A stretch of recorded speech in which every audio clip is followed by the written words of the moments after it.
May I please have your full and undivided attention? It is time for the Paranormal Rundown.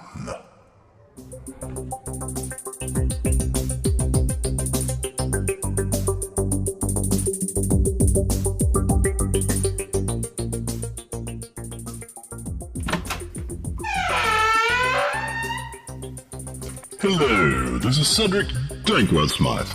I would like to take this opportunity to welcome all fans of the paranormal, the supernatural, the unusual, the entertaining, the terrifying, the horrifying, and those things that go bump in the night and in the daytime too.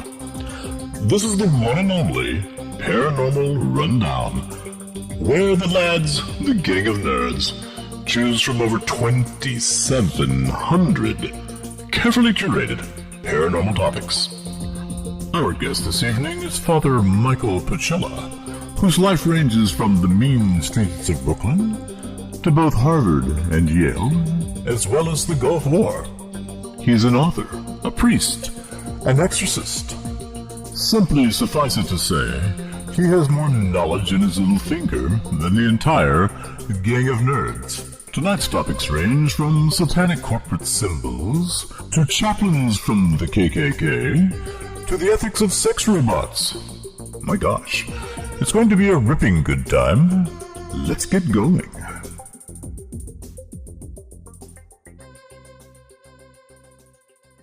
Welcome to Season 2, Episode 14 of the Paranormal Rundown. We are not a full crew tonight. Father Mike is down and JJ is on the road, so we are lucky to have with us a very special guest with a lot of great experience from teaching as a professor and as a chaplain in the military and as an exorcist. So lots of experience. But I'm going to have Deacon Josh bring him in. Josh, take it away. Well, good evening, everyone. This is Deacon Josh, and I'm here with David Griffith and Victor Manson, and our guest tonight, Father Pacella, Father Michael Pacella, and he's going to be joining us tonight on the Paranormal Rundown. Father Pacella, can you tell us a little bit about yourself, please? Yeah, I've been in ministry for over 50 years. I grew up in Newark, New Jersey, in the projects. My father was a 100% disabled vet. I joined the Navy at 17 and operated off the coast of Vietnam with the task force. My father died the year later, so as sole surviving son, I got out. I had a tremendous encounter with Jesus Christ and the Holy Spirit, totally revolutionized my life. I had been involved in gang activity, and I was a drinker from age 13. And when I came out, my weakness was education. I started to go to school. I wrote to a priest, told him about my experience in Vietnam, and he gave me probation. I went to a Jesuit college. And after that, I met my wife, and we've been married almost 49 years. And then I did my MDiv at Yale University Divinity School. I did postgraduate work at Harvard University Divinity School in military ethics. And I did my PhD at Cambridge in England, finished it on this side of the pond, in theological studies, ecumenical studies. My wife and I fostered 40 children in 7 years, adopted 5. One of our daughters, they were high-risk children. One of our daughters died at 24, 8 years ago. My wife's an educator, and she just retired recently, but she's doing a lot of stuff. She's always helped me in the ministry. And I come from an Italian background. I'm the only boy in my family. And I love the military. I work with the military. I work with police force. And, I have a book called From Valor to Virtue, The Moral Development of the Brave. Have some other theological publications as well. But I'm 71 and still going strong. I've had some setbacks because of exposure to Agent Orange. And God has been faithful. and I have a mission here in Williamsburg, Virginia, and I do a lot of teaching. That's why I know Josh from teaching at the seminary. I love to do that. And I'm a part of our theological commission also in the Charismatic Episcopal Church. But that's who I am in a nutshell, and I'm really excited about being here. Hey, Dave, we've got to work on things. We keep getting these low-achieving people. Yeah, you mean us, right? Because the guests are great on the show. Well, Father Michael, you're so very welcome. I'm just going to get to the first set of 6 topics. And I'm going to give this topic, this list, a B. I mean, it's not the best I've ever drawn, but surely not the worst. Topic 1 is Satanic Corporate Logos. Topic 2 is an idea that I came up with a few years ago called the Paranormal Zoo. And that's coming from, okay, all these people have these paranormal experiences with different kinds of entities. What's in the zoo? The third topic is Crapulinian paranoia, meaning, Dave, you're supposed to give me that look like, where the hell did you come up with that? Well, I was. I guess I wasn't doing it. Huh? Is that better? Yeah, it's better. Okay. Deep, well-organized delusional beliefs in the absence of other pathology. Okay. Which is an interesting topic.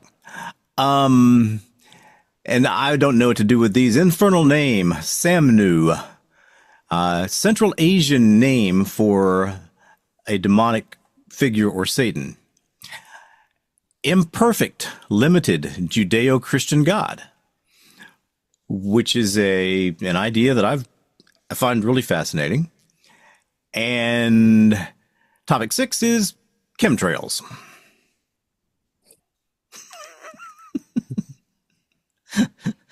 All right, Father Michael, anything float your boat? Anything interesting? The first one, I think the Satanic Corporate Logos, because there's a lot of power in symbols. Yes. And very subtle, sometimes subliminal.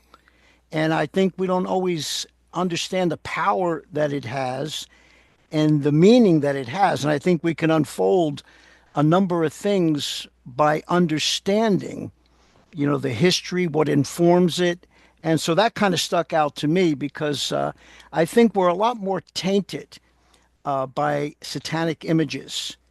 And it's not to be paranoid, but it's to understand the power of symbols. I mean, we have that in the Christian religion as well. The great power of the cross and the symbol of, Jesus on the crucifix and things of that nature. So that stuck out to me. I just thought that, especially with corporate, what they really represent, what they're really trying to propagate, who they really are, that kind of stuck out to me. And so, if you feel good about that, maybe we can. No, that's great. That's a perfect topic. Do you have any particular logo in mind that stands out to you? I'm thinking on the dollar bill. I'm thinking that some. I'm thinking of, there's been, like I said, symbols are so strong for us, and they mean so much more. We call the creed the symbol of faith, okay? It's words, but there's something graphically, and especially if it's demonically inspired, it's conveying a lot more than being something innocent. A lot of times we look at something and we'll say, oh, that's innocent. I prayed exorcisms now probably 45 years. And when we look at certain things, we say, oh, that's innocuous. That's really not, it doesn't have any power to it.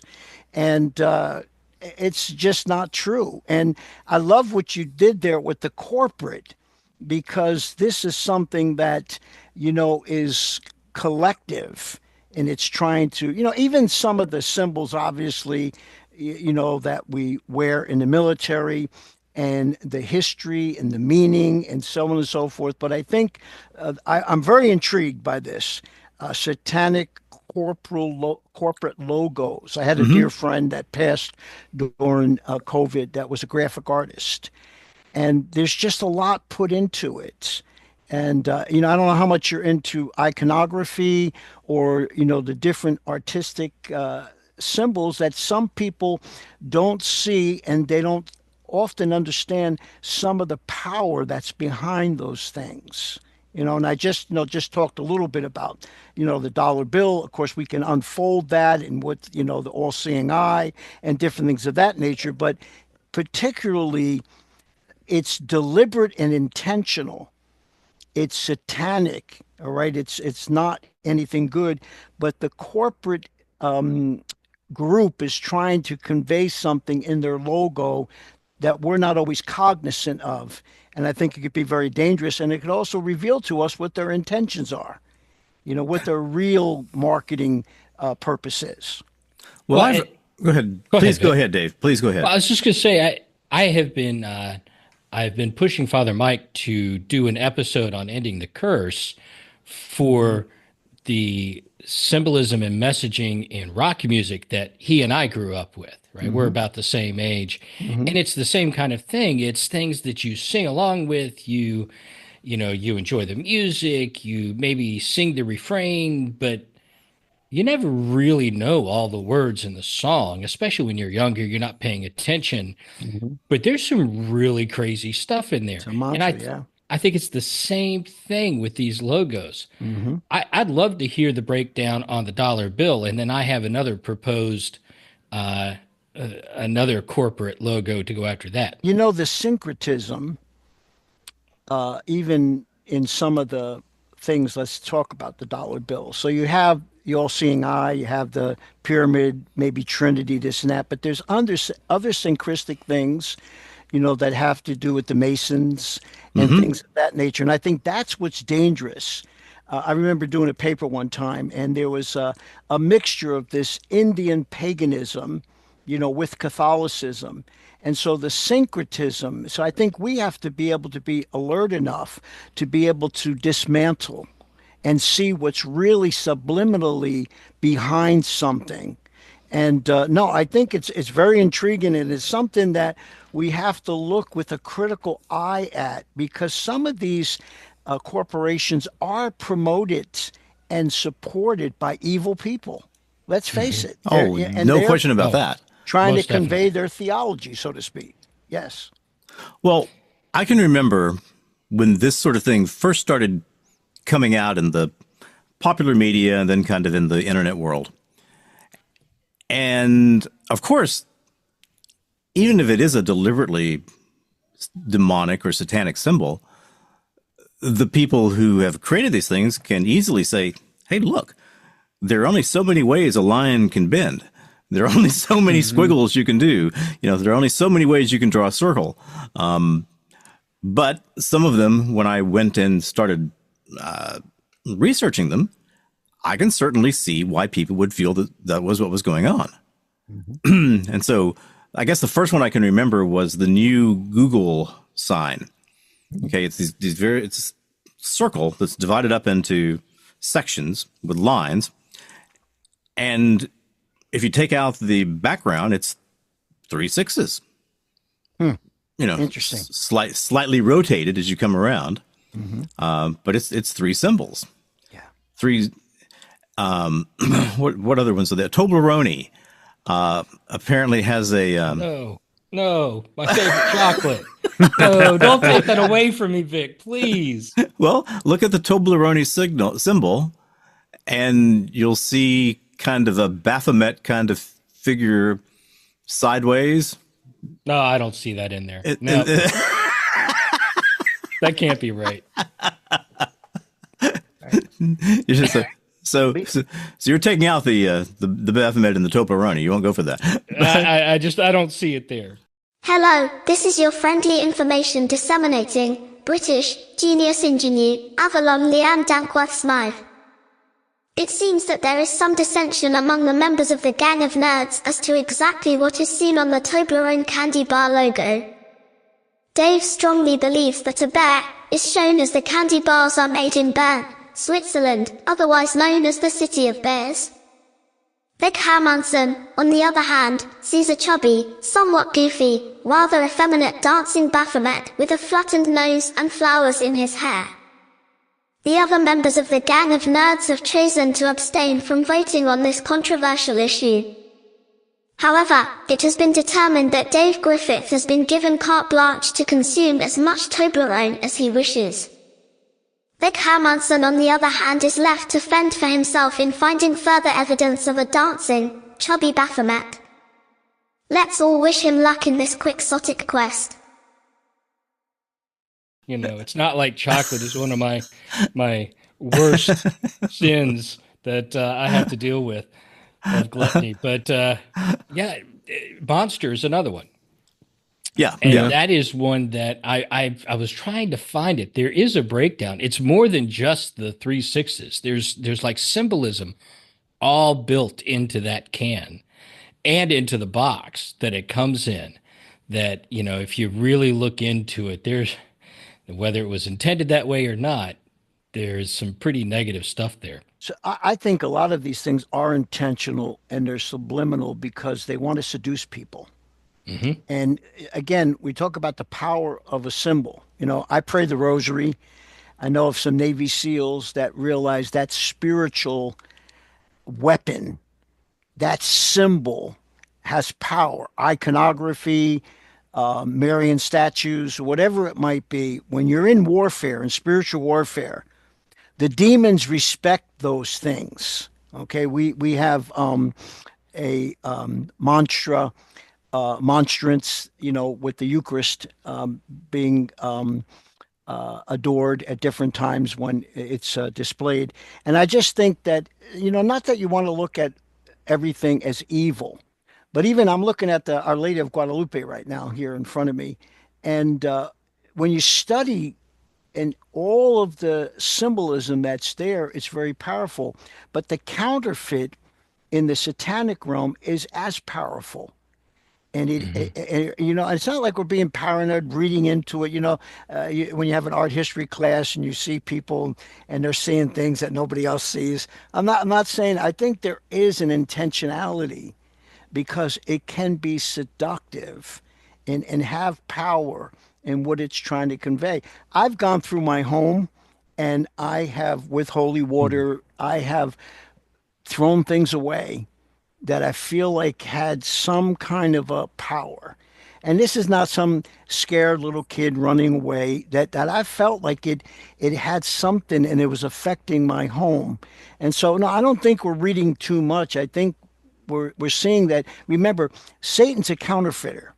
So if we have some powerful symbols in the faith, there's also powerful symbols in their faith. I mean, with some of the satanic masses, with them, you know, digging up graves. And I work with the police. I talk to a lot of people, you know, when they try to come and steal the host, the Eucharist, because of the symbolism and because of the power behind the symbolism, I think that we need to look with a critical eye and kind of probe this. Okay, what are you trying to convey? What are you supporting? What are you trying to get me to be supportive of by seducing me?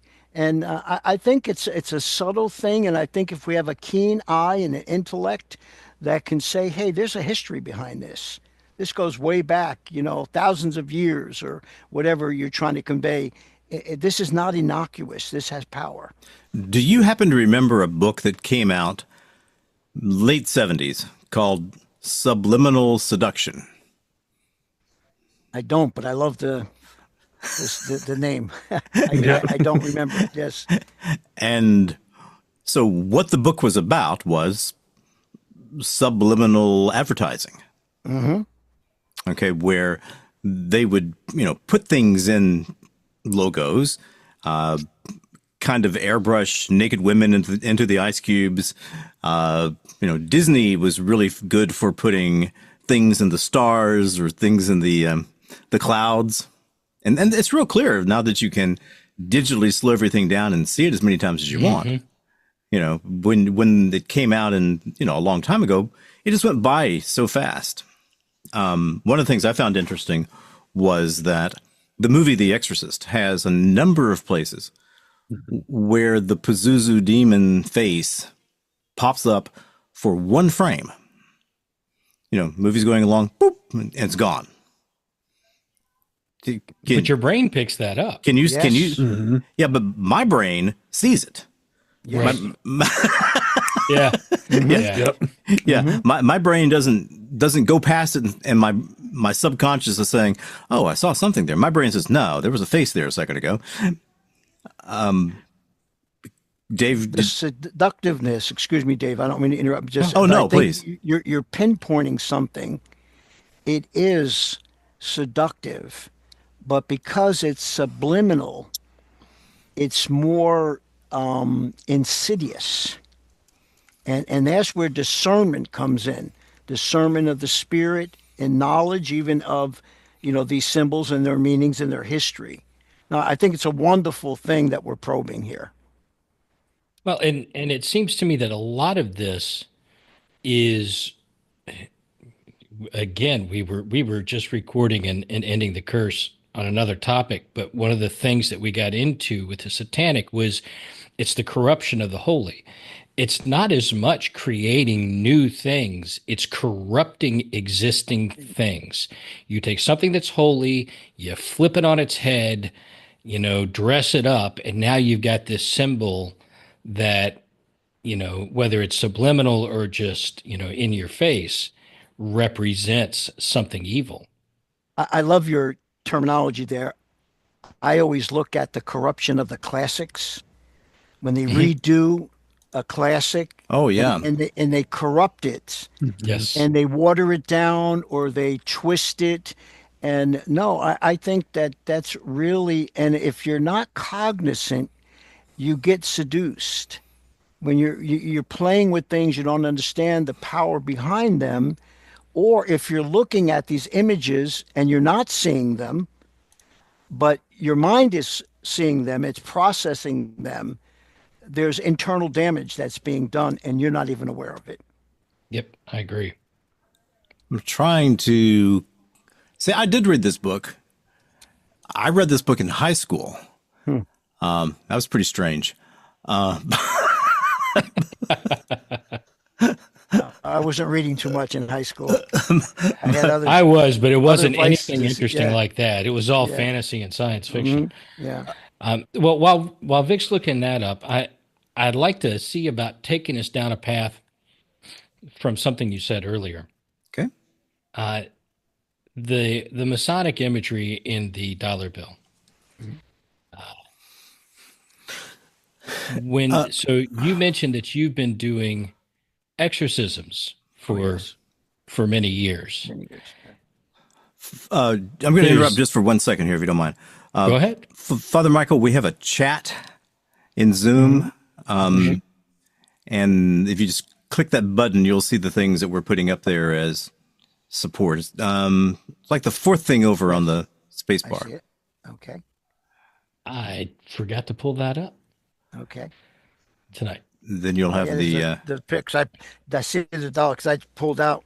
I always keep a little bit up on my top thing, but looking at it, and again, I think the danger is, and that's what's seductive about it, is we think it's good and it's godly when it has. I had a vision when I was at Yale, and some of the theology I was teaching, it was a dream. I was learning. Looked very respectable. They looked like red, delicious apples. And the Lord showed me that if I ingested it, it was poison. It was some of this higher criticism and textual criticism and all that kind of stuff. It looked beautiful. Okay. Satan, transforms into an angel of light. And I think we think these things are innocent, even some of the children's things, but they are seductive and many of them are demonic. But just because we see a little good in them, we think it passes muster, and it doesn't. Again, it's syncretism. There's poison in this beautiful, steak dinner or spaghetti dinner that the mafia guys won't eat because they know they've been poisoned, but it smells so good. And I think there's where discernment comes in. You know, you do throw the baby out with the bathwater in this circumstance because no matter how beautiful it looks, it's seductive, and you ingest it, it's poison, you die. That's true. Yep. So, the app symbol on an iPhone has a tremendous resemblance to a Freemasonry symbol. I don't know as much about this as I should, but I had never thought about that. But looking at it, yeah, yeah, it does look like the compass, right? yeah. Oh, the Safari app. Yeah. No, the app. Are you talking about the App Store? I'm talking about the App Store on an iPhone. Store. Yeah, the App Store. What I have always looked at as 3 popsicle sticks, because I'm a really big ice cream fan. But that does represent the symbol is very similar to the compass of Freemasonry. And you see, if we're reading into it, you know, and they're going to say, you know, you're naive and paranoid, or if in actuality they're trusting in a power to help them become successful. You know, you sell yourself to the devil, so you're going to propagate this symbolism, and you know it is seductive. And so I don't think it's paranoid to study that and say, why then? Tell us the history. Why did you choose this symbol? We know the symbols that we have chosen, whether it is early days with the fish or the cross or whatever. And I think there is meaning, and I think we need to be aware of what we're taking in, what we're ingesting. Well, this is not a profound statement, but one of the things that I got to get to this obliquely. You'll learn, if you come back, you'll learn I do that all the time. No piece of media or movie or music or TV show brings me any great level of joy anymore. And one of the reasons for that is because I've been so bombarded over the years with, you know, a million movies, a million TV shows, a million books, a million magazines. Nothing is tremendously special anymore. Okay, I can remember in my elementary school, if you were good that week, didn't have anything to do with your grades. It was just if you were good, didn't have a bad conduct mark. For a quarter, you could go to the auditorium and watch a movie and get a bag of popcorn. And they were all very innocent movies, you know, Swiss Family Robinson, this kind of thing. Man, that was the highlight of my life.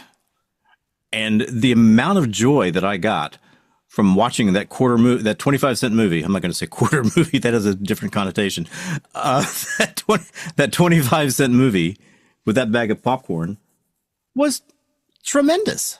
You know, my brain had not been overwhelmed yet.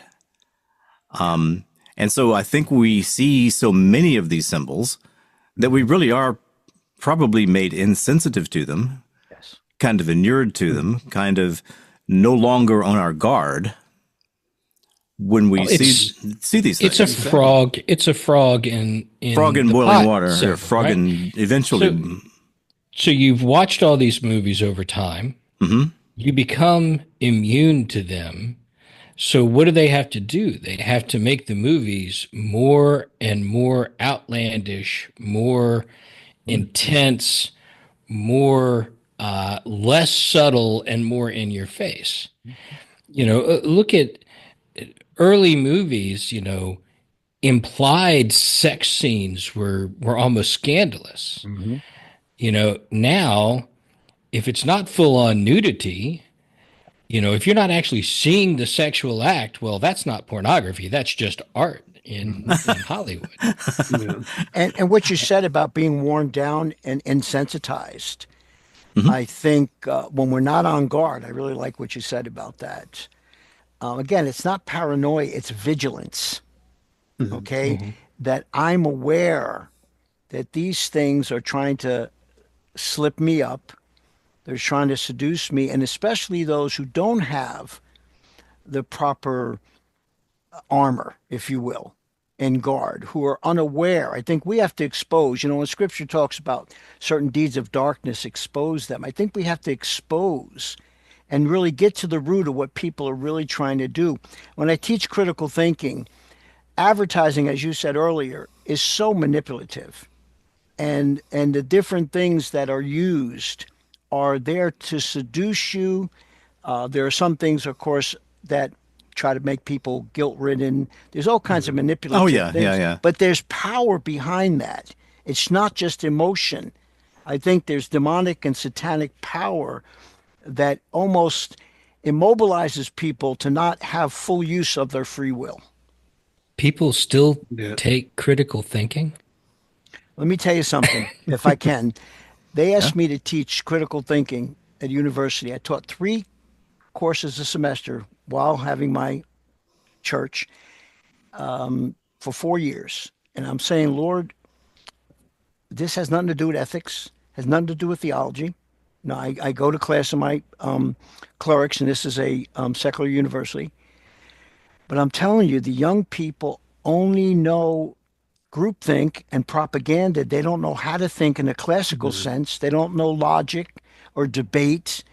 And it was very laborious letting them know there were 2 sides to an argument, and there were peer-reviewed literature on both sides, which were compelling to some extent. And it was really, I had one girl, she said, before I took this class, African-American girl from Brooklyn, she said, I was bullying 14-year-olds on TikTok. And I was there. It was a very difficult thing because these young people are brainwashed. They do not know how to think. It's all emotion. And so they're easily seduced. And they start them out young. I mean, if you think about the way children's cartoons are, for example, the way they used to be and the way they are now, there's so many cartoons nowadays. You really have to watch out letting children watch because it slips in homosexuality, sexualization, and all that. And so at a very young age, they're being groomed into that mindset.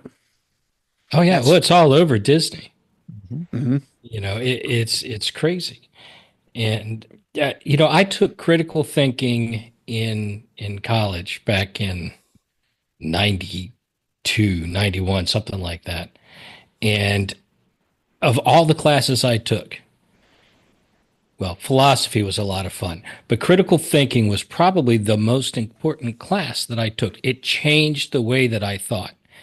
And, if it was up to me, if I ran the Department of Education tomorrow. It's in the philosophy department, by the way. It is, yes.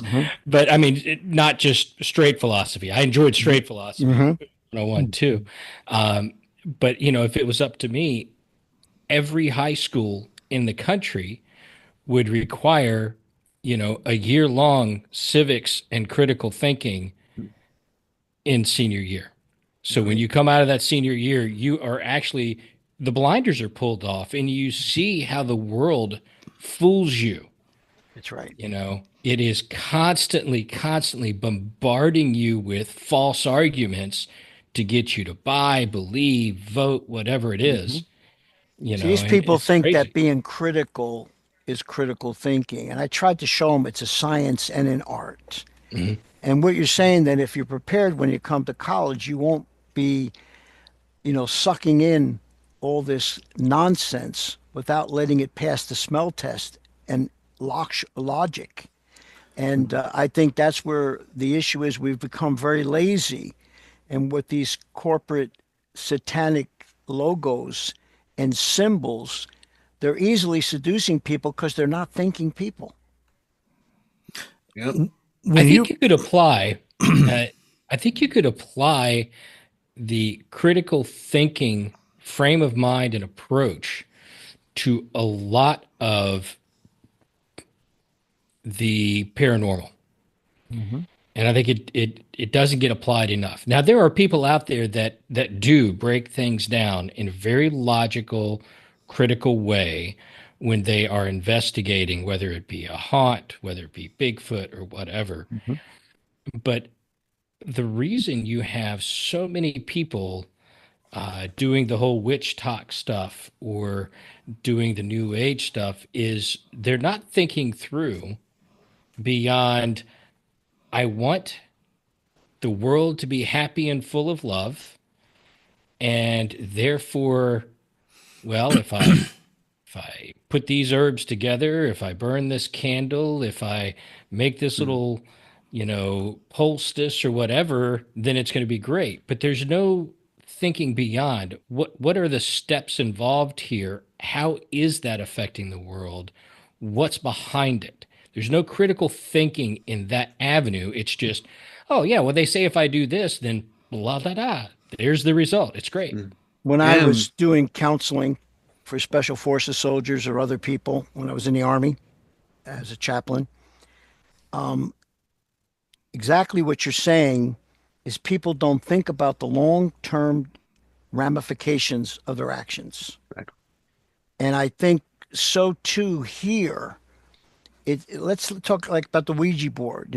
We talk about things that we think are innocent, spooky, fun, scare me, horror movies or whatever. And then when we deal with them in exorcism, their interior life is a mess. But they were seduced because they weren't critical in thinking of long-term ramifications because they were looking for instant gratification. Father Michael, can I ask you a couple of slightly more personal questions? Yeah, sure. You were talking about this young girl who, I think you said Brooklyn. She grew up Yeah. in Brooklyn and was bullying 14-year-olds on TikTok. Mm-hmm. First off, I assume that was a very pleasing, gratifying moment when she came to you and said, "Hey, look, I've changed. I see things in a way I didn't see them before." But what was that? I'm not trying to sound egghead or anything. What was that epistemic step that she experienced that allowed her to make that discovery? Well, I basically taught them what an argument was. Mm-hmm. I allowed them to do whatever they wanted to do, non-binary, this and that, because I was a proponent of free speech. Mm-hmm. So if I allowed them, they allowed me, so to speak. I showed them the two sides of an argument. Mm-hmm. I showed them what was not compelling about an argument if it wasn't grounded in empirical data. Mm-hmm. So again, as I said earlier, I made them understand that critical thinking is a science and an art. Because they wrote papers, we went through their papers, and if something's not compelling, so she saw that all she was doing was pushing her feelings, but a lot of those feelings were not grounded in truth. Some of the students, I'd make a statement in the class, and they would say, Professor, I went and checked that out and did research, and you were right. Of course I was right. It's because I looked at the research. You're going by hearsay. You heard somebody say, or, you basically just regurgitated something someone else says. So I did it in a very logical, compelling manner and showed respect. Thomas Aquinas is best on this. Part of my doctorate was on Thomas Aquinas. He would make arguments for the other side, not a straw man argument, but we call it a Iron Man argument. And he would make their argument stronger than they had made it. And then charitably, he would break it down. So I would give them the rightful place in it, whatever they said, because probably 30% of the stuff was nonsense, but I let them do whatever. And then I would challenge them how they can prove that. So being logical, making them get peer review resources that were as many on con side as were on pro side. Right. Just help them that there's two sides. No matter how thin you slice bologna, there's two sides. And so I think that helped her to realize that she wasn't considering that the other person had any level of intelligence because they felt that. I've had students say, you're unscientific because You don't believe in abortion. And when I tell my students that the child, the embryo, has a different DNA, and when you deal with different empirical data, you know, that they have to deal with, they come out of the realm of emotion and feelings and hostility, and they start thinking a little bit and allow themselves, or insecure. There's a group think. I taught in a very prominent university, and there was a course on, it was in the philosophy department, contemporary moral issues. Okay. There were 40 in the class. I hope I'm not taking too much time here. No. So I would give them let me set that at ease. Pro argument on Monday. Mm-hmm. I would give them the con argument on Wednesday. Mm-hmm. And then because there were 40 in the class, I'd break them down into 4 groups of 10 to come to a moral consensus. I didn't tell them where I stood. It could be capital punishment. It could be abortion. It could be anything. Mm-hmm. And they're so monolithic. This is a very prestigious school. And I know, I mean, I went to Yale and Harvard. They're so monolithic that they never consider another point of view. That's not education. That's basically, this is how my students would be. No exaggeration. Don't confuse me with the facts. I have my mind made up. I have my mind made up. Yeah. Yeah. So, I mean, so Let those facts get in the way. Come on. I had another student. I said, "You're going to do your master's degree?" Because he was a very astute student. And he said no, but he didn't say no like I can't afford it, or no, I'm going to take a gap year. Basically was like, I know everything I need to know. Whoa. You know, and when you That's a really dangerous belief. It is. But students are lazy. I'm telling you the truth. Yep. As far as really investigating, Josh has had me for a couple of courses, and if you can prove your point, and I would tell you how fair I was and just. If I would read something that supported their position that I was totally against, I would give them one of my books. I happen to be reading something in my library. Hey, I came across this. You're doing this paper, and this will help your argument on that side. To let them know that we have to be open-minded, not so much their brain falls out, but to know that you got to listen to, and Aquinas is the best at this.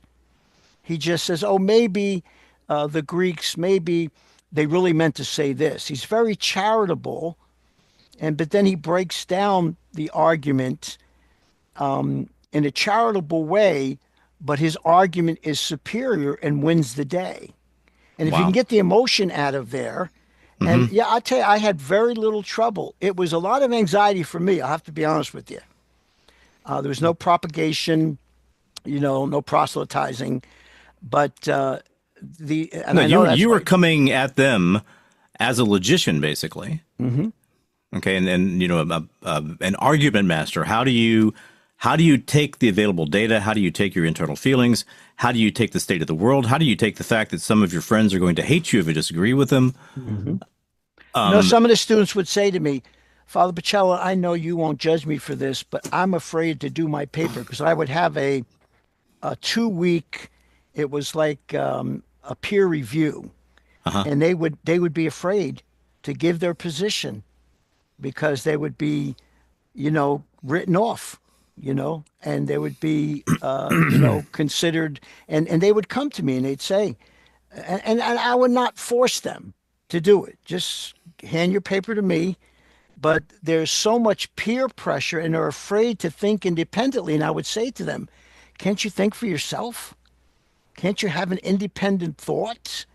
But you're afraid that other people are going to chastise you or whatever because you're thinking independently, because we would do some of the work in class. So we're in a terrible state. That's why what we're talking about with this thing, I think people are more readily seduced and more readily deceived because they're really not sharp and being discriminatory in their research and investigation.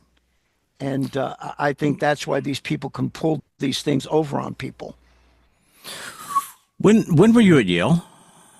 94, I finished, 91, 94. Okay, so you were there just at the beginning of the I guess what I'll call the postmodernist attack.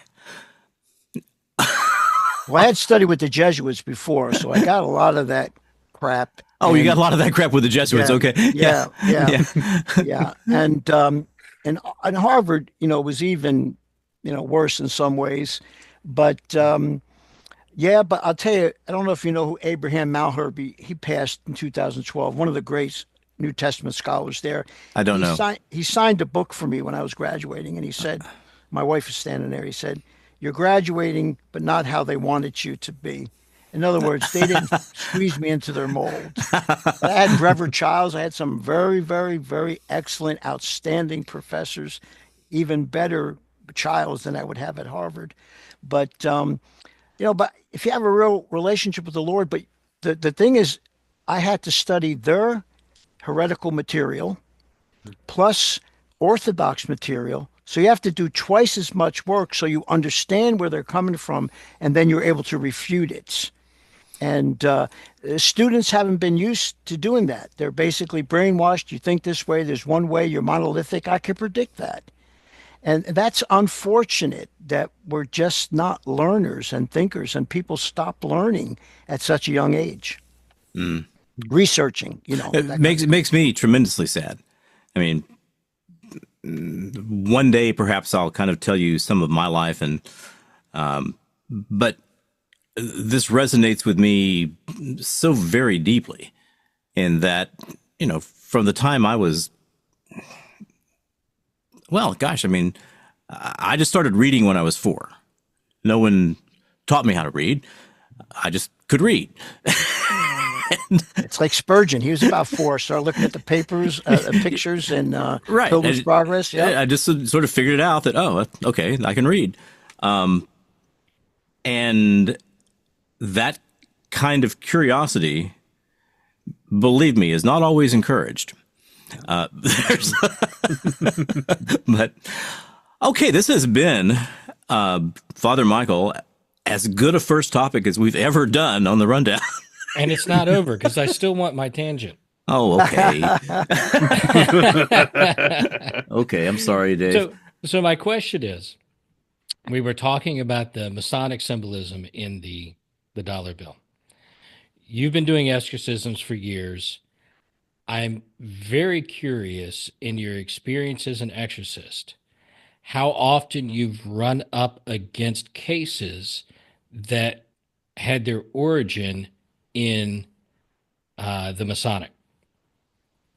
It's interesting because in the military, you talk about subversive. We had a situation where a first sergeant, are you familiar with the rank in E8? Yes, a high-ranking sergeant. Right. And a master sergeant. Well, he was told by an E4, specialist, to basically shut up and know his place in this situation that was being worked out because of his rank. By an E4? That's correct. Because of what his rank was in the Masonic Lodge. Oh, see, this is what's subversive, kind of a fifth column kind of thing. So a lot of that, again, getting back to the word syncretism, we had problems. I believe it or not, the blacks really liked the way I preached. Okay, I have somewhat of a Pentecostal background. Doesn't surprise me a bit. I was the pastor of the largest what they call gospel service in the Army at Fort Bragg. But you have people that get involved in these things and they don't understand how tainted they're becoming. And so this whole thing, these people would come in their regalia into the services, and try to pass that off. Just like I had an argument with a Ku Klux Klan wizard's son who was becoming a chaplain when I went to chaplain school. And I said, "You're going to tell me that this is Christian?" He goes, "Oh, they take care of the white trash too." And see where the demonic is it seeps in, and what it does is it waters down the potency of the faith. And that's how it gets to triumph over the believers who get sucked into that thing. So there are a lot of stuff when you're counseling a person, and I'm sure Deacon Josh can testify to this. There's a lot of stuff that they've allowed in. There's a lot of bondage. Most of it has come because they've been unaware of what they've been drinking. And I don't mean that literally, of course. No, of course. In their spirits. What they've been taking into their spiritual selves. That's right. And even, I would say, unconsciously, Jesus said, your words are spirit and life. So there's a spirit element. So what I could say to that answer is that people who have been involved in those types of things have to go through some real deliverance and have to forsake certain things because there's a demonic influence, and it's under the guise of secrecy. We can't tell, certain things, and that's not the gospel. And so, yes, I think that people that have been involved in that, if they don't renounce it, they won't get freedom in their interior, interior life, an interior temple. Symbolism and everything that they go through up to the 32nd degree or whatever, is all it's all syncretism guising itself as being faith in God and that kind of thing. So if a person comes in, I believe in God, this and that, they're going to have a major, and let me tell you something about exorcism. It's like taking teeth out. I one time had 10 teeth taken out. Not at one time. Not a happy day. Not one at one time, but one session, if you know what I'm saying. Yeah. When they were doing a certain thing. Now, when you get certain demons out, a healing process has to take place. But also, when you replace it, then you have to replace it with something. If you just leave it void, you're open for infection and for a lot of different things. So, because people are deceived, and I want to focus in on that word a little bit. See, deception is you think you're seeing that the wall is green when it's really red. Now, I had a situation like that because I'm colorblind when I was in firefighting school. But nevertheless, people are deceived, and so they're taking in these things, and it's binding them up inside. And when they really come to Christ, there's a great deliverance that has to take place because of their involvement in these secret societies. I don't know if that helps any. Oh, gosh, yes. Oh, no, definitely. I mean, I've got a question, though. The KKK, I don't know if he was an active member or just the son of an active member. 75 kids in the family. Can you believe that? His father was a wizard. No, he was a proponent of it. This young man was a KKK proponent. And I went rounds with him. This guy was a little bit overweight, so when we had to climb over the wall, he busted his leg. So basically, he skated through the whole thing on the crutches. But yeah, he was a proponent, and he's trying to tell me that you can synchronize, you can harmonize some of the good the KKK stands for with the Christian faith. Well, what would he encounter? I mean, an army chaplain doesn't get to choose whom he ministers to. That's right. Okay. That's right. He was in the reserves in his state. I don't think he'd ever go on active duty. Yeah, I see there's a fifth column. There's a lot of even demon worshipers I've had. I would confront them. They'd ask for counseling. And I'd say, look, I'm diametrically opposed to what you stand for.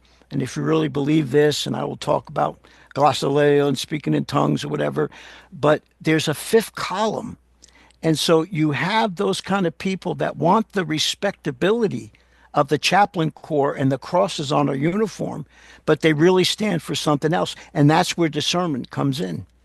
And I'll tell you, he and I got into it. I mean, not physically, but we got into it because you call a spade. And, he was trying to tell me that you could harmonize the tenets of the Ku Klux Klan with the Christian faith. So if I understood what you just said, this is somebody who was a strong proponent of the KKK And he wanted to be a chaplain in the Army? He was a chaplain. We were in chaplain school, you know. That also it was chaplain school. Okay. Yes, sir. And so, like I said, he broke. And so, you know, the Southerners really had some nasty things to say about us Northerners. And there's a little Well, rivalry. y'all aren't all bad. You know, the Not all of Baptists. you, but Yeah, the guy said you're like hemorrhoids. You know, we can't wait to go back up. You know, and this kind of thing. And so there's a rivalry. You've got the more liturgical people and the more evangelical, fundamentalists and stuff like that. No, this guy was in chaplain school. He was serving as a reserve chaplain, or he might have been in the National Guard in his state. Now, why would you do that? There are black chaplains there too. He happened to set me off. And why would you even bring it up? Why would you even bring it up? Just to cause turmoil? Yeah. I mean, that's the only reason I can think of. sure. Yeah. Well, he got me riled up, and And so by that, so then putting that all together, are you saying that there were Satanists who also wanted to be chaplains? well, Or were? you've got a lot now of syncretism too. They made a lot of allowances, for Muslims, different that. But you have Wiccan. I talked to soldiers, like we were told earlier, you have to serve everybody. And I would tell them who I am and what I stand for. But as a human being, I will minister to you. But yes, they're trying to put validity to Wiccans and any kind of demonic type of thing. And, the black masses and these different things are, again, mimicking the Christian mass, the symbols that we use. But So yeah, you're there's talking a definitely situation. there's a fifth column. There's a fifth column. There's a fifth column. Hello, this is your friendly, information disseminating, British, genius engineer, Avalon Leanne Dankworth Smythe. It may be that the term fifth column is unfamiliar to some of our listeners. Please allow me to instruct you so that you will never be confused concerning this issue again. I'm good at that. In the Spanish Civil War, in 1936, General Franco was in the process of marching 4 columns of troops into the city of Madrid. He informed his followers that there was a 5th column waiting inside the city, ready to sabotage government material, and to decrease the ability of the government forces to effectively fight against the rebels. Since then, the term has come to mean any opposing force embedded within the population, meant to undermine and cause chaos for the established government powers. They are the covert, mysterious saboteurs who fade into the night after spreading havoc and destruction. You're talking a situation where in the military, you could have a chaplain of the Satanic Church who holds a black mass as part of their services for the enlisted. Now, I'm not sure they can do it legally. I've been out a little while, and I'm now work with the ROTC. I'll go and do mass and confession and so on and so forth. But they exist. Okay, they exist, and with this plurality and diversity, nothing's right, nothing's wrong. So if that's what they believe, that's what they believe. So you have these very unorthodox people trying to get the respectability. And so philosophy is really, being a philosopher and teaching philosophy, that's the thing, even our song lyrics from the past, that contaminates people. So this guy's got this KKK philosophy, and why he's talking to us about it. Like I said, to me, I just engaged him. I took him on. Yeah, he's just a KKK evangelist. Yeah, basically. Wow. Hard to believe. You're fighting among yourselves rather than having a united stand for the gospel. Right. Even though there's some ecumenical understanding. But, and people are unaware of some of these hexes. When I was during Vietnam, we were, first time I saw a demonic thing, this was 1971. And this guy was I don't know if he was putting pins in dolls or doing hexes in the same room that we would have our divine services in. Okay. I've had people even come into my parish, crystals. I'm a warlock. I've had to confront wanting to either steal the host or holy water or whatever there is. And so there's the danger, there's the counterfeit. And I'm afraid that going back to our initial thing, that these things are happening subliminally, spiritually to people in commerce. And that's the first line of Satan's penetration. Yeah, it's breaking down the wall. It's chipping away at it. Right. Definitely. Well, that was a nice long tangent there, Vic. Sorry. Well, I'm sorry, but you're not the only one who has tangents. All right. I hope I didn't have one. I'm sorry. No, I don't know if I'm going to sleep better tonight because of that Father Michael. Please don't say you're sorry anymore. You're an amazing guest, and everything you're saying is incredibly fascinating. But I got two questions. Yes, sir. You were in the Navy, and so most of your time during combat was on a ship? Yes. Okay. Which is a little different, I guess, from being in the field. Yeah, my son was with Special Forces and Navy SEALs in Afghanistan, but I was in the Army for almost 10 years. I was in the Navy just during the Vietnam. It is. Yeah. We saw dead bodies. We saw accidents, so people die in front of you. I mean, it's not totally, McHale's Navy. I mean, it was, you're in a war zone, you're writing Vietnam on your letters. I mean, you're getting combat pay, but it's certainly not. My son was in an 8-hour battle in Afghanistan. His St. Michael's medal broke and he goes, uh-oh. I said, son, it's a holy reminder. It's not magic, but no, it's not the hand-to-hand combat. Okay. So I'm certain that you've spent a lot of, or maybe you haven't, maybe that's not the way that your family works, but I would think you'd spend a lot of time talking with your son about what it's like to be there in the field, about what it's like to be engaging in this kind of combat.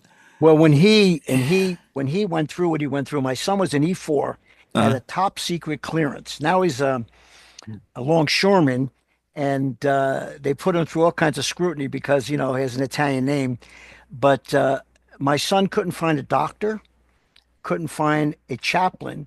But because he had a top secret clearance, he wore the beard and the scarf and everything because he was at Navy SEALs and with I know those guys. I was able to counsel him, and I watched him for many years, and I still do. I talk to him today because of the spiritual component. I may have met your son. I did a lot of the design on the hospital at Fort Bragg.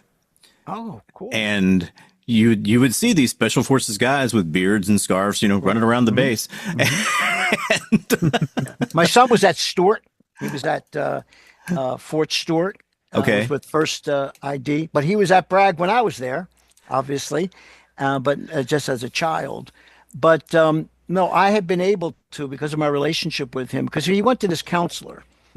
And I had talked to him before he went to the counselor. And he goes, Dad, he's not a veteran. And he told him what I said about some of the spiritual things. And he said, Dad, I'm not going to go anymore. He doesn't understand. I don't blame him. So I've been watching. I took care of him, walked him through it. He may be listening tonight, but, we have a wonderful relationship. I thank God for it. Well, he can't listen until we publish because we're not live. But oh, okay. Okay. See, mine is. Okay. Yeah. We may need to do that sometime, but we're not live right now. Okay. We have things we add into the show. But the question I had was, I always have this idea in my mind that the demonic takes advantage of chaos. In fact, I've heard so many stories about this. Hard to think of a more chaotic situation than combat. Men actively trying to kill each other over short ranges. What is the situation of demonic attack during combat? It's really interesting that you raised that, because a lot of these guys, I never had anyone refuse me prayer. I had one guy was in Delta Force, 82nd Airborne, and Ranger Battalion. was my sergeant major. And they've seen hell. They've experienced hell. They've sensed the demonic. I don't know if you know who General Jerry Boykin is. He started Delta Force. That I do know, yes. He's a friend of mine. Okay. And as a matter of fact, he called me one time and he said, "Chaplain, this is Jerry." I said, "Well, yes, General." Yes, General. They're very, when he started speaking about the demonic, Kerry at the time when he was in the Pentagon, tried to blackball him through it. These people are aware that there's more. I listened to Mel Gibson the other day talking to Joe Rogan about how the principalities and powers are slugging things out. They're more cognitive because you said it's just like an infestation and it's like a vulture. They're going for that very thing. And when there is that chaos and there's hatred and there's fear, all those things, it's like a great feast for them. So you're absolutely right. So it's intensified. And so they know that there's real personified evil. And so, no, I think you're absolutely right. That's kind of, where it's highlighted. Very few, if any. There was one Air Force doctor. My wife wanted me to pray for him before he went to Afghanistan. He was our neighbor. And he says, "Well, if it makes you feel better." But real combat guys that I've worked with and the cops, they never refuse me from praying. They always, I'll ride with cops and whatever, because have faced those things and they sense the demonic and they know it's real and they need their guardian angel. They need God's protection. So I think you're absolutely right. And so I was able to share. My son had a healing. They were being brutalized by a sergeant, and they were asked to carry 80-pound weights to run with. Now, my son was a champion wrestler here in Virginia. He won 167, 120 by pin, and 39 loss. And so he's very strong. Small, but he's very strong. And so they were going to have to take him out of the country because one of the guys couldn't carry this boulder, and he dropped it on my son's leg. And my son was injured, and so my son finally called me, or I was able to call him or whatever, and I said, "Son, are you all right? We all been praying for you." He said, "Dad, I just got done playing football." And so, I mean, there's just a sense of God's presence. But then, like I said, he was in an 8-hour battle. He looked down, he had forgot to put his pants on. Other times, there were the little spotlight on his body. And he said to this guy, "Hey, did you see that? The guy moved out of the way. And if the guy would have stayed there, he would have gotten hit." And so I think that's what the demonic festers on, that kind of environment. And no one who's been in that situation comes away and doesn't acknowledge that there's a dimension there other than just a physical horror. That's what I thought. That's what I figured the case was. That's what I'm doing with the soul, the soul repair with the moral injury. I just gave 2 seminars in 2 colleges with ROTC. I did it on the radio too. And this is real. This is real. And only the Bible talks about gifts of healings only through certain healings, certainly psychological, as well as love and family and support groups and community. But there's an interior healing that has to take place. And so, I've walked very gently with my son, after they're your son, but then they're a father, and they're, and they're certainly married or father. My son went from E4 pay to O6 pay as a longshoreman. So when he tried to talk to me about how to deal with his finances, rich dad, poor dad, but I could tell him about, use your GI Bill and buy a house. But nonetheless, I've been able to pastor his soul. I've been able to help him. And I'm so proud of him. My son, and I'm bragging about him. Please. My son is a real man. He knows when to be steel. He's rugged. And he knows when to be velvet. I remember when he was a kid, he found a dog. We later found out it had a chip in him. My wife didn't let him keep it in the house. It was like October. He slept on the back porch with it. He's a very tender guy, but he's a very rugged person, and he knows how to be what he has to be when. switch between those roles Yes, sir. as they are needed. Yes, and I'm very proud of him in that way. I have a son who's very much like that, who was he destroyed his shoulder in the state championships of wrestling, but he got there. That's right. That's right. But he got there. All right. I'm going to ask you a question that there's even a possibility that you could find it offensive. Okay. But I don't mean it in an offensive way. Okay. I just always go down these very odd scenarios. Mm-hmm. There's another member of the group of us, whose name is George. Mm-hmm. And George is a fire and brimstone Catholic. Okay. I mean, during the Eucharist, I mean, he's watching to see if anybody is not consuming the host. And he's ready to defend the door, to keep you from leaving that church if you haven't consumed the host. I had to take one away from somebody who has not too long ago. Well, apparently they do that. All right. Ridiculous situation. Uh-huh. You're going from your church. You're just walking down to the diner down the street. Mm-hmm. Don't know if you have a diner or not. Yeah, but there's a place we go down the street. A place you go down the street. Fine restaurant though. You're gonna get a burger. Right. White van rolls up. Uh-huh. Three big, huge guys jump out, grab you, throw you in the back of the van. Mm-hmm. Take you someplace where you don't know where you are. They haven't hurt you, but they're making it clear that they could hurt you. Mm-hmm. Okay. And under the threat of torture or pain or death or whatever, they have an entire box of unconsecrated hosts. Mm-hmm. Okay.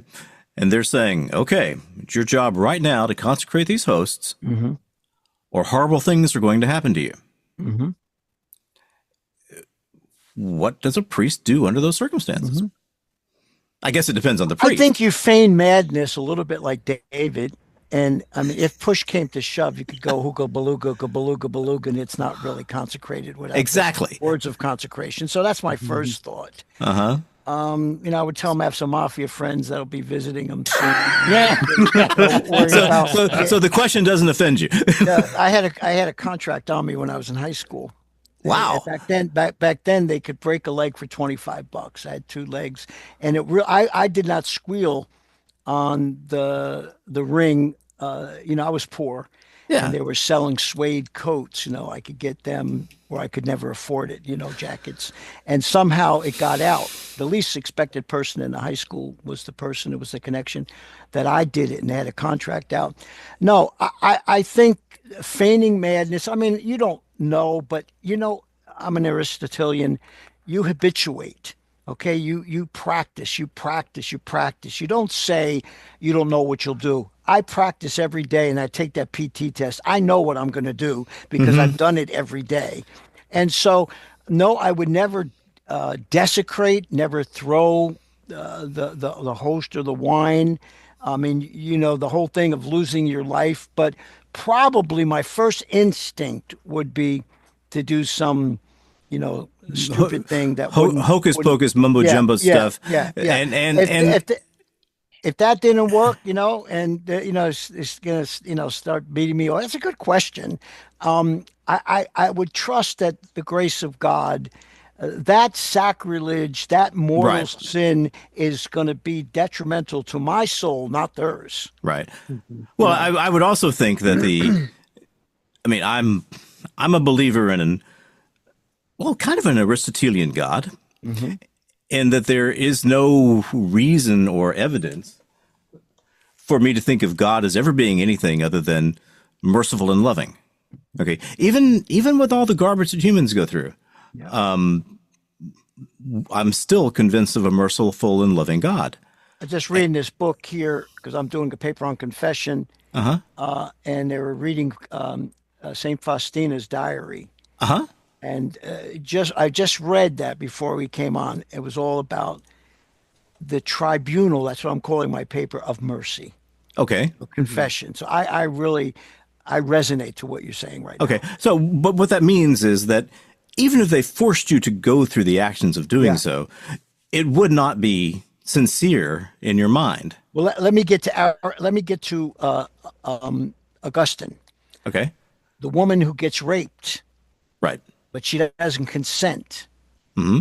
but he still Of course, penetrates her. he's achieving Okay? penetration, right? So Mhm. Augustine in the City of God deals with that. Mhm. So reluctantly, okay, this Navy SEAL I heard give a testimony. He was going to kill himself. Lord, please forgive me for this act. I'm really hurting, but I don't want to go to hell. Whatever. There's this kind of wrestling within. So, if you're forced, your will is not really free. You got a gun to your head. Correct. Okay, so, but I think the internal consent, I mean, just like anything else, if you are captured, your first inclination is to escape, Yes. or to fight back, or to or to do whatever. But it's a very good question. I really think it's not just a hypothetical question, but I don't think you ever give internal consent, even if, like I used St. Augustine with the woman being penetrated and being raped, she's still not committing the mortal sin of adultery if she's married, or Well, of course not. fornication if she's not. Yeah, of course not. So No. I think it fits into that same category. So the good news, Vic, is we can cross abducting a priest for host consecration off of the rundown list. I don't think that one's going to come back up again. Dave, have you ever known me not to ask a question that pops in my mind? No, I have not. Okay, That's what makes the show fun. we can move on. Let's pull another topic. Okay, I have at this point 6 new topics. Topic 1: how might alien minds differ from our own? Topic 2: the 9 satanic statements. Topic 3: the Lord of the Flies. Topic 4: drunk cow landmines. Topic 5: Sorry. the Omega Point, or the future singularity. And topic 6: last Thursdayism. Can you describe, is there a description of that? Last Thursdayism? Does it have to do with Chesterton at all? I don't know. It's certainly something that Chester might have talked about. What it is, look, how do we know that the world and everything in it and all of history didn't just start last Thursday? Okay. And I had an atheist cosmologist who I debated, and then we brought in Stephen Barr from the University of Delaware. We had Yeah. 250 people. He said to me in my argument, he knew Thomas Aquinas quite a bit. He said, if God created the world 10 minutes ago on the wing, or I should say it this way, if God created the world maturely 10 Yeah. minutes ago, he could have done it 10 minutes ago. right, You know what I'm saying? Rather than the whole Cambrian explosion or evolution or whatever else. Yeah. The Lord of the Flies, and I'm not taking precedent. I know I chose the last one, but of course that's a biblical term, for the Beelzebul and the demons. I mean, so that's a familiar one. But and turned into a fairly powerful fictional work. yeah. So there's a lot of good stuff here. What do you guys think? I never choose. I always let you guys choose, unless I just find something I can't pass up. Alien minds. That was an interesting, intriguing question. But we have had, I know Vic and I have had a lot of conversations recently about alien souls. What would the souls of aliens be like? And what does it mean to be made in the image of God? So that's an interesting one to me. But I could go for either of those three. No, I think that Yeah. you're is doing good really well too. right there. I think that is good. Let's first maybe talk about the possibility. I've been told that where there's more demonic activity, there's been more sightings of what yes. we would call aliens. And let's talk about a soulless mind before we talk about an insouled body. I think that would be interesting. Now, alien to us, not alien to God, if they're a creation of God, because nothing would be created apart from God, not even by the devil. You know, you have these scriptures where they try to say these giants in the Bible were demonic, but they don't have the ability to copulate. And if so, there would be more demons than just the 1/3 that fell. So I'd like to investigate this whole thing about superior minds, but then what it means to have a soul, and you know, what, in light of our being made in the image of God and having the spiritual component being made of body and soul, how that we could deliberate, with that, with another form of creation that hasn't been redeemed. Excellent. So the start point of that is a soulless body or a Yes. soulless mind. So what are you thinking there? Yeah, I'm thinking of a cerebral, brilliant intelligence, but doesn't necessarily have the dictates of the soul to allow it to discriminate good and evil. And they would therefore not really be made in the image of God in the same way that we are, Like, because we're going to live forever. or Like C.S. Lewis says, you've never met, a mere human. well, I was going to talk about that hideous strength, where there is a creature in that hideous strength, and I guess I would have always thought of that creature's probably lacking a soul. Are you thinking of something in existence or purely theoretical? Well, of course, with Lewis, it's purely theoretical. I don't know of any creature on Earth that has a brain that to me seems capable of supporting a soul. And I do believe there's kind of that necessity. Okay, Can we talk a little bit about the conscience, though, when it's seared? In other words, let's say a person becomes so hardened that they're no longer in touch with their interior life. And they're just instinctively like an animal functioning. I've seen patients like that. I've seen children like that. But I'm sure that you also see that in the military and combat. Absolutely. To a great degree.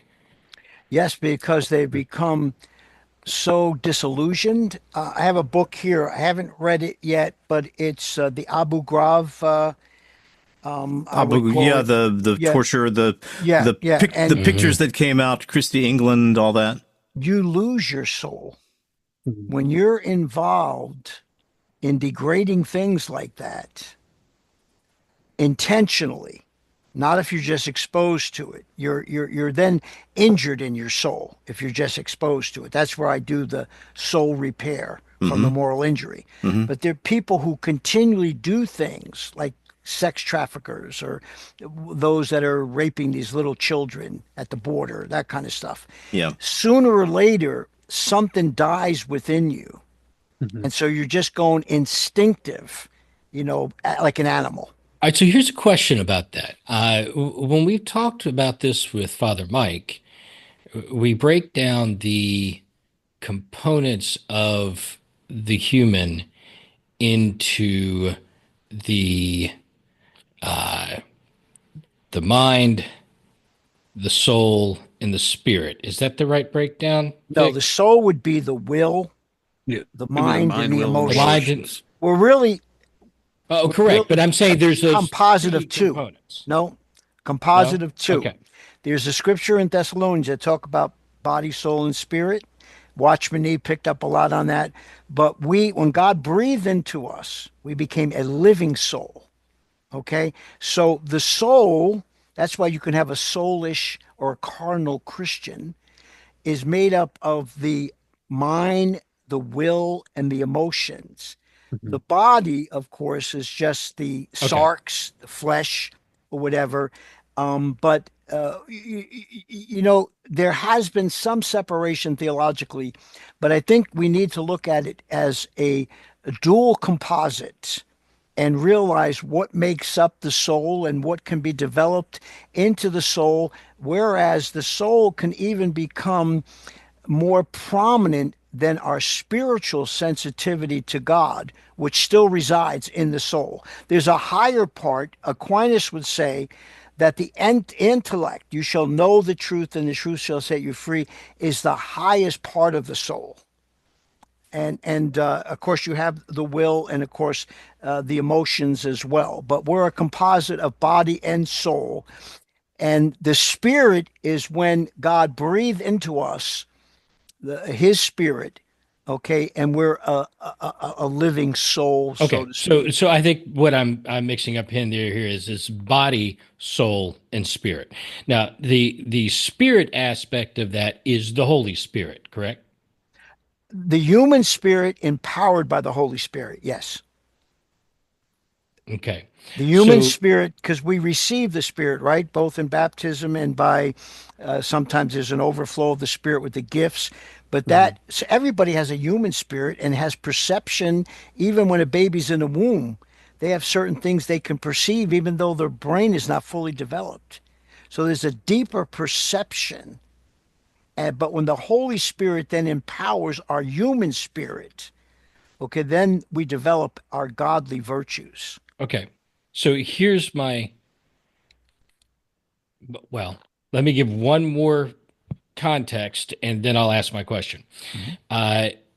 So to break down the spirit aspect of that, there's this idea of, the unforgivable sin being rejection of the Holy Spirit. Correct. Blasphemy against the Holy Spirit. Correct. Yes. In this So, life or the life to come, it will not be forgiven. okay. So is that separate from the spirit that you're talking about that God breathed into the body? Yes. Okay, That's so the we Holy are Spirit talking of the three Trinity. components then. We're Yeah. talking the No, it's a component of our soul. soul. It's a component of our soul. Okay. The soul, you can't really speak separately of the spirit and the soul because the composite of them both, um, of the spirit and the soul and the body, make the soul. Okay. When God breathed into us, it was his breath, okay, that gave us the capacity to communicate with him.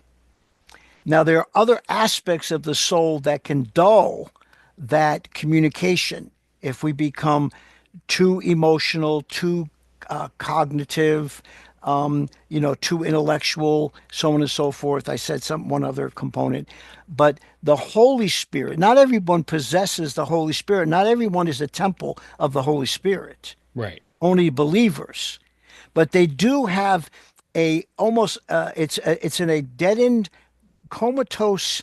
When the Scripture says He made you were dead in your trespasses and sins, and He made you alive again. So there's some sense of the Spirit, but not until it's regenerated by God's Spirit, it is alive unto God. But it does exist Right. as part of our And soul. I think that's what I'm getting at. So, Okay. but would you say the soul exists beyond the body? Yes, sir.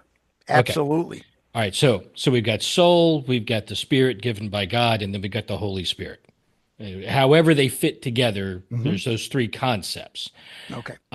So when you're talking about someone becoming soulless hmm through these experiences, choices, activities, influences, do you think that is the slow rejection of the Holy Spirit within them until it is no more, or it's so muted that there's almost nothing left? Because I they think still have their soul, right? But mhm, they're losing any godliness that they may have. it's dull. No, I think you've characterized it very well. I think it is a process, just like hardening of the arteries or Hmm. divorce or whatever. It doesn't happen overnight. And I think your senses and you become carnal because you're only functioning in the human realm. You're not really in touch with those things. So I think when your intellect becomes poisoned, your emotions become dulled and distorted and, just malfunctioning. Because, if your conscience is not formed properly, it's malformed or misinformed. And then your will has never been yielded to God.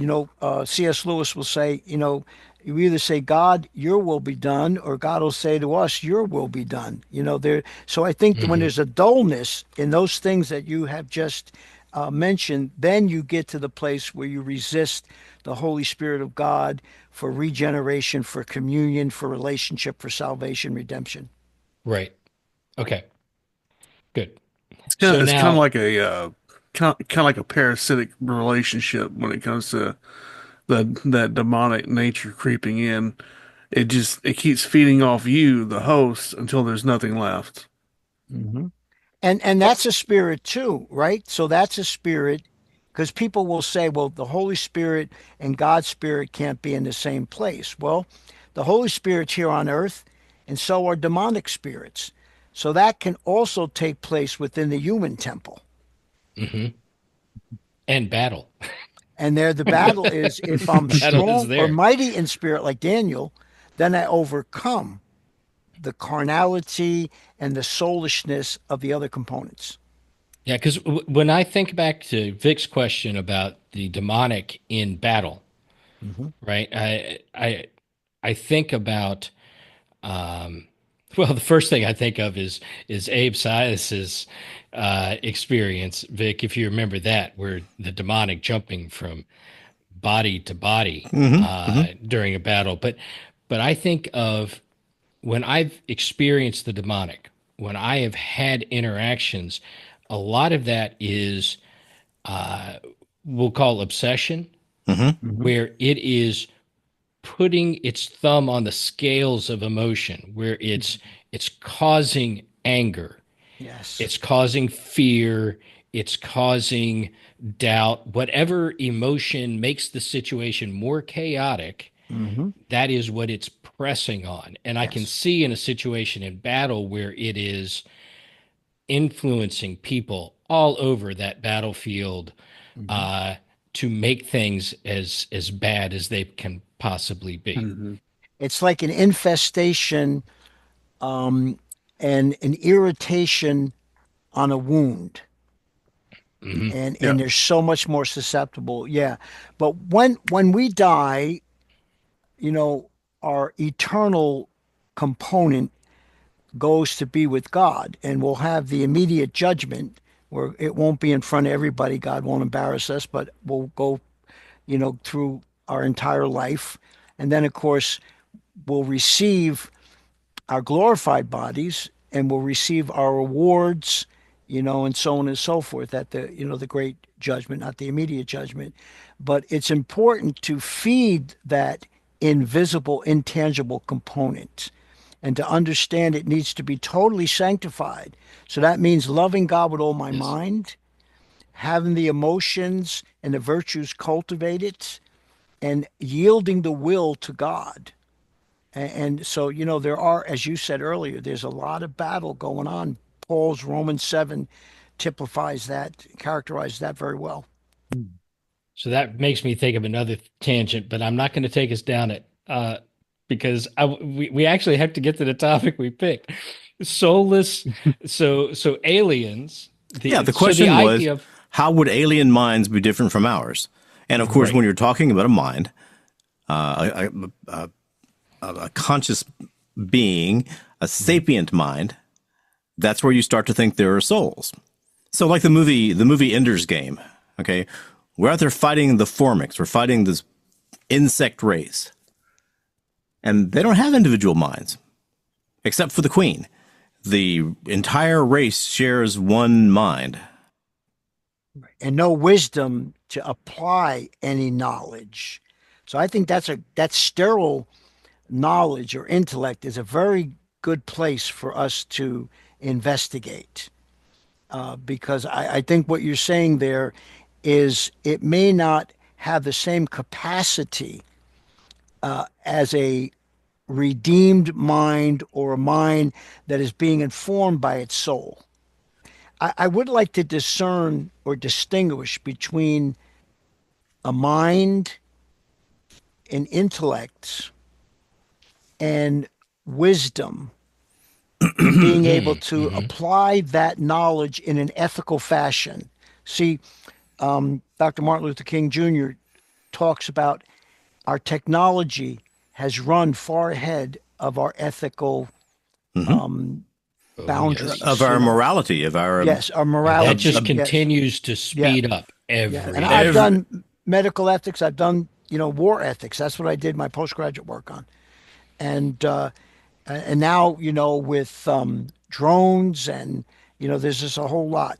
But so let's say there's an alien with superior capacity of his brain or her brain, but it's computer type. You ask it a question, I get a kick out of AI sometimes, and if it doesn't hear you right, it gives you the wrong answer. But you ask it a question, and, it's got a storage that you don't have. Yeah, it does. However, it doesn't in a practical sense. And I met professors that didn't realize they had a body, and you see, spittle in their beards and coffee on their shirts. I've been in the gym where I've seen guys, they're all muscle, but don't ask them a question because they can't put two sentences together. And I always told my children, don't be one-dimensional.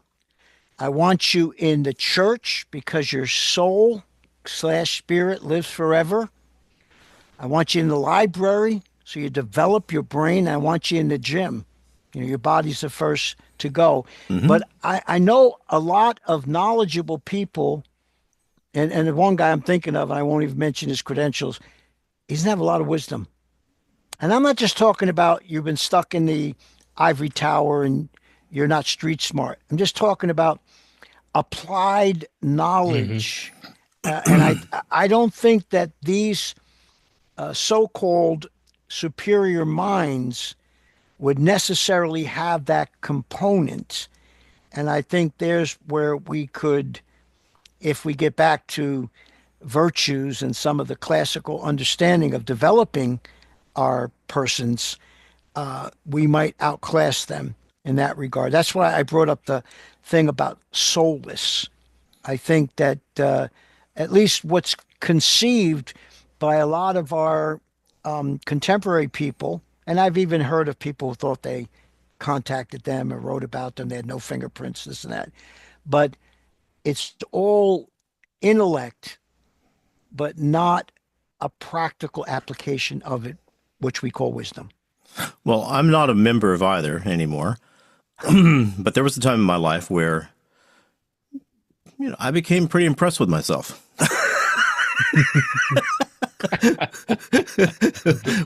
which is a human foible. And I'm not the only one who's ever done that. But anyway. No, never. What? I've never had that problem. But anyway, I started wanting to be a part of these organizations based strictly on intelligence. So Mensa was nothing. It was easy to get into Mensa. Hello, this is your friendly information disseminating, British, genius engineer, Avalon Liam Dankworth Smythe. It is the decision of the Paranormal Rundown Board of Directors that Vic Hermanson made a hurtful, yet probably unintentional arrogant statement concerning the relative ease or difficulty of entering Mensa. Mensa requires some proof that the applicant has an IQ in the top 2% of all mankind. Whether one believes in the validity of IQ tests or not, but is not an easy mark to make. To those who have struggled to qualify for and join Mensa, we say congratulations and officially sanction Vic Hermanson with 666 demerits, and say, bad form sir, bad form. But I started noticing that there were a lot of people there who surely didn't seem to have much wisdom. Now, I also must admit that probably I was part of that group. but then I was able to pass the test to become part of 999, which instead of being in the top 2%, you're in the top 0.1%. So it's 99.9 percentile. And when you're in that group, those are some very, very, very powerfully smart people. Mm-hmm. Are they sages, though? Are they sages? No. They're not sages at all. They're well,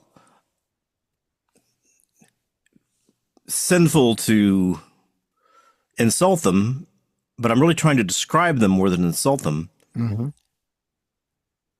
In terms of living life, in terms of knowing how to create a life that matters, they're arrogant fools. Arrogant. Hubris. That's good. Yes, the hubris, yeah.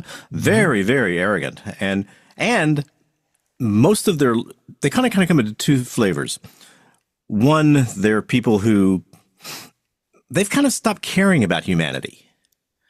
That's good. You know, they care about numbers. They care about math. They care about chemistry. They care about something, and that's their life. They're losing their souls, right? They're no longer human. They're losing their humanity. They definitely seem to be that way. Yep. And then you have the guys who are trying to be human, and some of them have a real hard time. Like, what's the show? Big Bang Theory. Mm-hmm. Sheldon's not really that off in terms of these people. Many of them actually many of that group were very kind and interested in developing their humanity. They didn't seem to know how. I don't know what it is.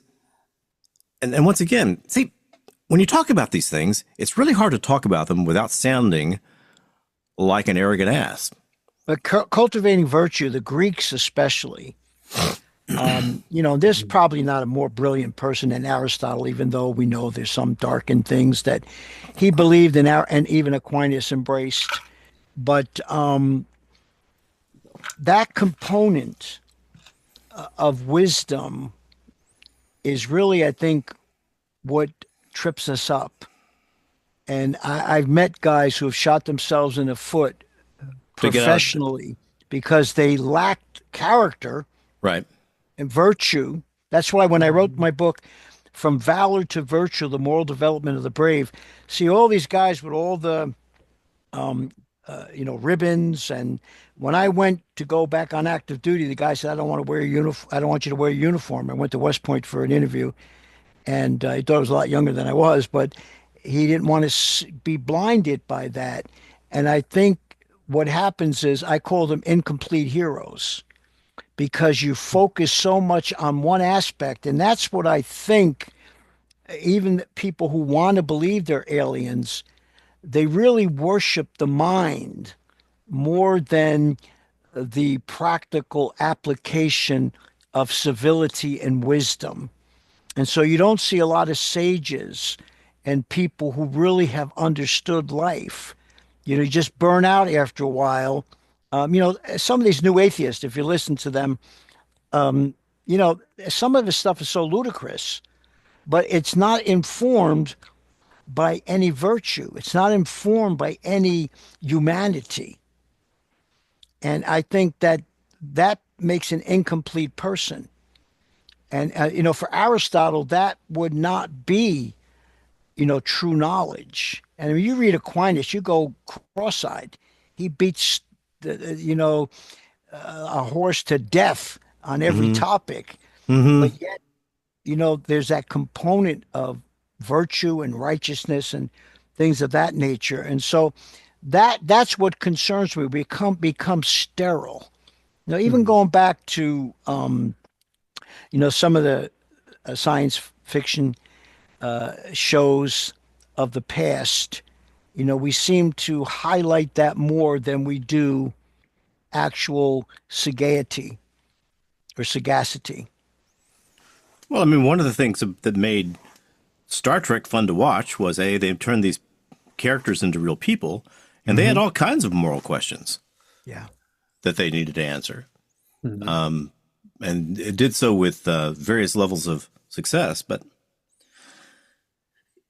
sometimes, when we've had a show that is heavy in one area, and this has obviously been heavy in theology, religious thought, which it should have been, I try to throw in one topic that strays away from the main topic, and also try to make it funny. Before we go there, yeah, can I just ask a straightforward question? Am I cheating? That I think we were going to get to eventually, but we got into a lot of the context stuff. I'm sorry. Which is, aliens. Yeah. Okay, from your perspective, Father Michael, Mhm. little green men come down, land, come out, shake the hands of the president, start interacting with people. Hey, we start up trade, some technology, maybe some funky looking fruit. I don't know. Um, what would be your take on that from a living within God's creation and from the potential of having a soul? And thirdly, from the potential of being in God's image. You know, in Genesis, it talks about the sons of God and the daughters of men. Yes. I think it all comes down to redemption. I personally believe a lot of that stuff that's being discovered in these places where they exercise the occult is demonic. I saw a principality, if I could share this story. Please do. When I went to my church in New London, Connecticut, the church could not grow. They had 7 pastors in 12 years. And I had a deliverance ministry, and there's a lot of witch covens up there, a lot of stuff. And I was advised by some spies that came in there with me, if you don't have a deliverance ministry, exorcism ministry, don't bother coming. So one Sunday morning, we're in church, and we're singing, and the heavens opened. And, you don't know me very well, but Deacon Josh does. Mm-hmm. And I saw this great principality. I could draw it. And I wasn't afraid. And I said to the Lord, what's the nature? What is it? And there was a Pequot colony not too far away years ago, but the nature of it was to destroy. And this church had so many problems with the city, with internally. And so I called the congregation together to sing songs about Christ and his blood, as I've done when I've gone to prisons and been left alone. And something lifted. Well, when I was there 12 years, the church had grown exponentially. I was there 20 years. I felt the Lord was telling me to go back into the military. They didn't want me to leave. I went back, called my bishop up. I said, this is what happened. This is what I did. And so I just think that there are other realms. Now, this thing, I can tell you, even as I've prayed for, I don't know if Deacon Josh has experienced this, I prayed for exorcism for people. I've seen what was inside of them, and I've had others that I've prayed for confirm it. I can tell you what it looked like before it came out. So there are other beings. They're fallen angels, okay? And so I think there's the big distinction. They can transform into an angel of light, and they could put a suit on and pretend there's something they're not.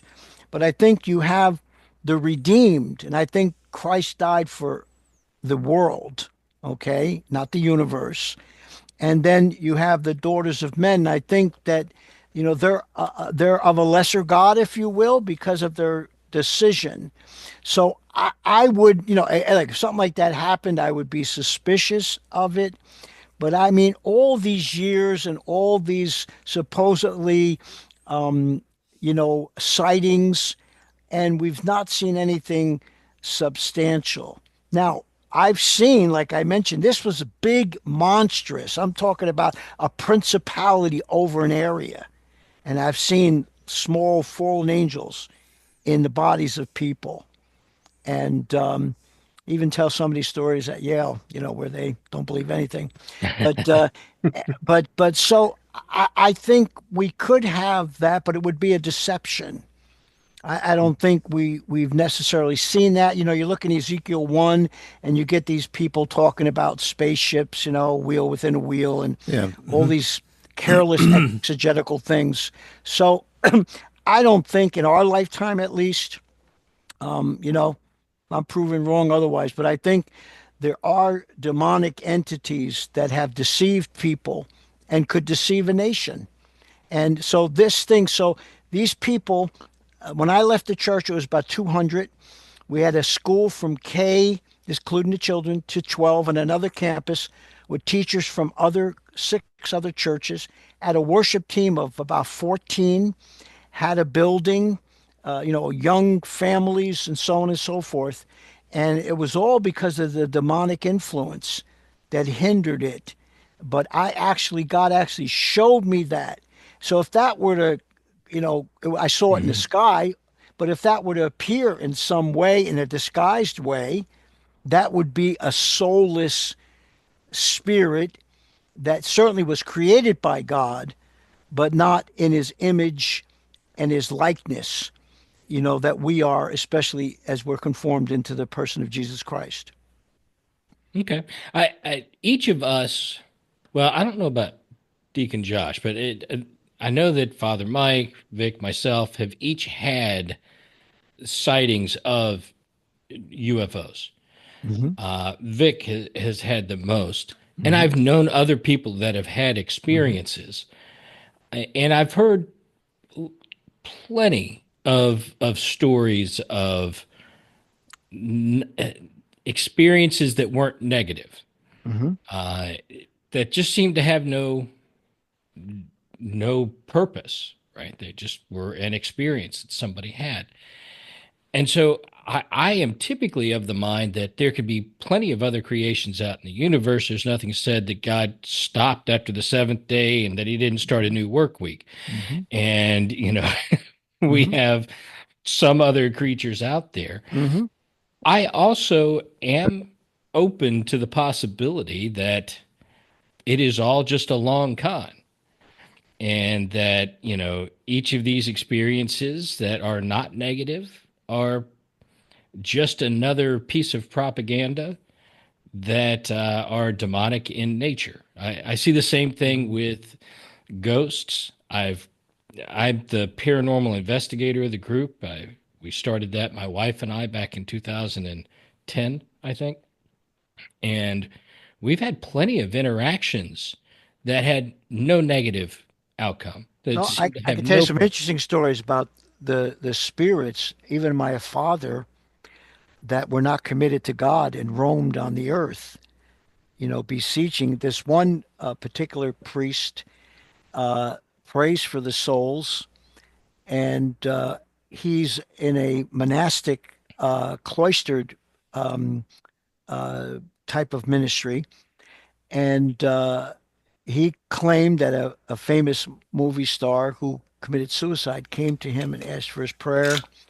And so there's a lot of explanations, even with angels and things of that nature. And I know the sightings even from the military and stuff, and I think there are great mysteries, but I don't think we've become materialist. I've worked as a chaplain for hardcore scientists, PhDs, and we have to open up the minds of our culture. They just believe that only what they can see is real. And they're materialist in that way. And so these are interesting conversations. We know what the scripture says has been revealed to us. And I think if we tend to explore a little beyond, we might be going into dangerous territory. The ghost, we're committing someone. I can tell you stories where people were trying to get the attention because they didn't do something. They needed to be prayed for, whatever. That's a real thing before they're committed properly to God. You know the story about you probably know about the Bermuda Triangle. Sure. They were having all these things happen. They brought the priest out there, and and so, no, I'm sure there's a lot we don't know. But what we do know, if we could just open people's minds to not be so material, in the sense that only that which I can see and feel, touch, smell, whatever is real, I think it would open a good conversation. We keep trying very hard to get one of those people on this show. In fact, that's been our main goal. I want someone on the show. Vic's main goal. What? Vic's main goal. What's your main goal? I just want interesting people. But you have been trying to get this from the beginning. I want. Yep. Well, they don't want to be there. It's either not worth their time, or they don't feel they would be comfortable in talking about these things. I don't know. It seems to me like it'd be a fun thing to do. You see, it makes them feel secure to think that they can explain everything, even when you talk about design. Because, like I said, the hard scientists at this prominent college where I was their chaplain, they were the believers. And they said most Christian groups in colleges, the hard scientists are the believers. And I taught in the philosophy department in this school. And there's where the atheists are. But when you're a materialist, you're secure with what you can know, and you're afraid of the unknown, and even God becomes scary in that way. Now, some people look at it as mystery. I've come across intellectuals, and I don't mean mystery as a cop-out. Like, mystery is something that you want to learn, that you want to solve. You can't totally explain. We say, for instance, the Trinity is not contrary to reason, but it's above reason. Okay, it's part of revelation. Okay, yeah.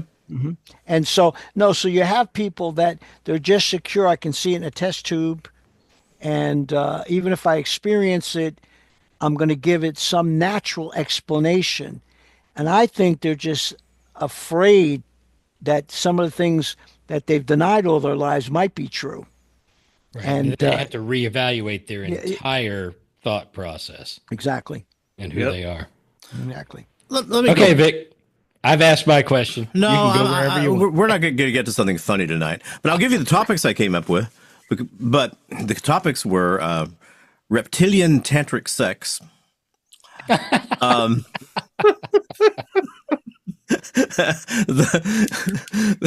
the Man from Earth movie.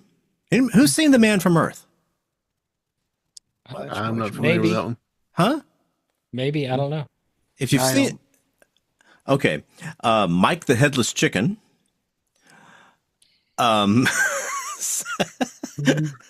Sex Robots. Hollow Moon Theory. Favorite fictional. I like that one. What's that? I like that. We talked about that one in the first episode. Yeah. Favorite fictional monsters. Time travel in general. And the Patterson Gimlin film. Those are maybe not all funny. But but the sex of the ethics of sex robots and really getting deeply into taking away the human dimension and the complementarity. We could probably have a serious talk about that, but there are things that are going to be upon us soon. And if we don't allow the ethics to catch up with the technology, it's going to sterilize us as human beings. Well, people will now, and I say people, it's men. I don't think there are any women out there buying sex robots or sex dolls, these huge, perfectly designed Japanese sex dolls. But within, I'm going to say, easily 25 years. Maybe not even that long, but it's probably less now, especially with AI. Yeah, but let's say a less than half of a lifetime, there will be things out there that are, unless you really try, indistinguishable from humans. Yeah, I agree with you. Indistinguishable from humans. Yep. Like they say in Terminator, bad breath, sweat, body odor. Where you could have a sexual act with that thing, and if you weren't aware that it wasn't human, it'd be human to you. Mm-hmm. Mm-hmm. That's a big change. That's a utility thing. We could talk about a lot of what that then creates in humans. When it's just utility and, no fight back, no argument, this, that, and the other thing. No headache, no. Right. Mm-hmm. Well, but 10 years after that, it'll all be Blade Runner. So, we'll be there. They'll have become self-aware, and then we'll, Well, another person on the planet. Well, two things come to mind when I think about this. One is there are a lot of people, I think, who, because they've told me, people tell me things that I don't want to know. Me too, in confession. But I'm not a confessor.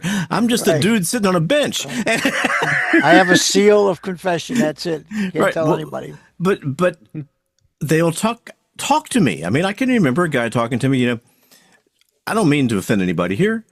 And I know I can't say anything you haven't heard before. And he says, it's expected that I be loving and kind and gentle with my wife. But what would really get me off is just to beat the crap out of her. Sick. Okay.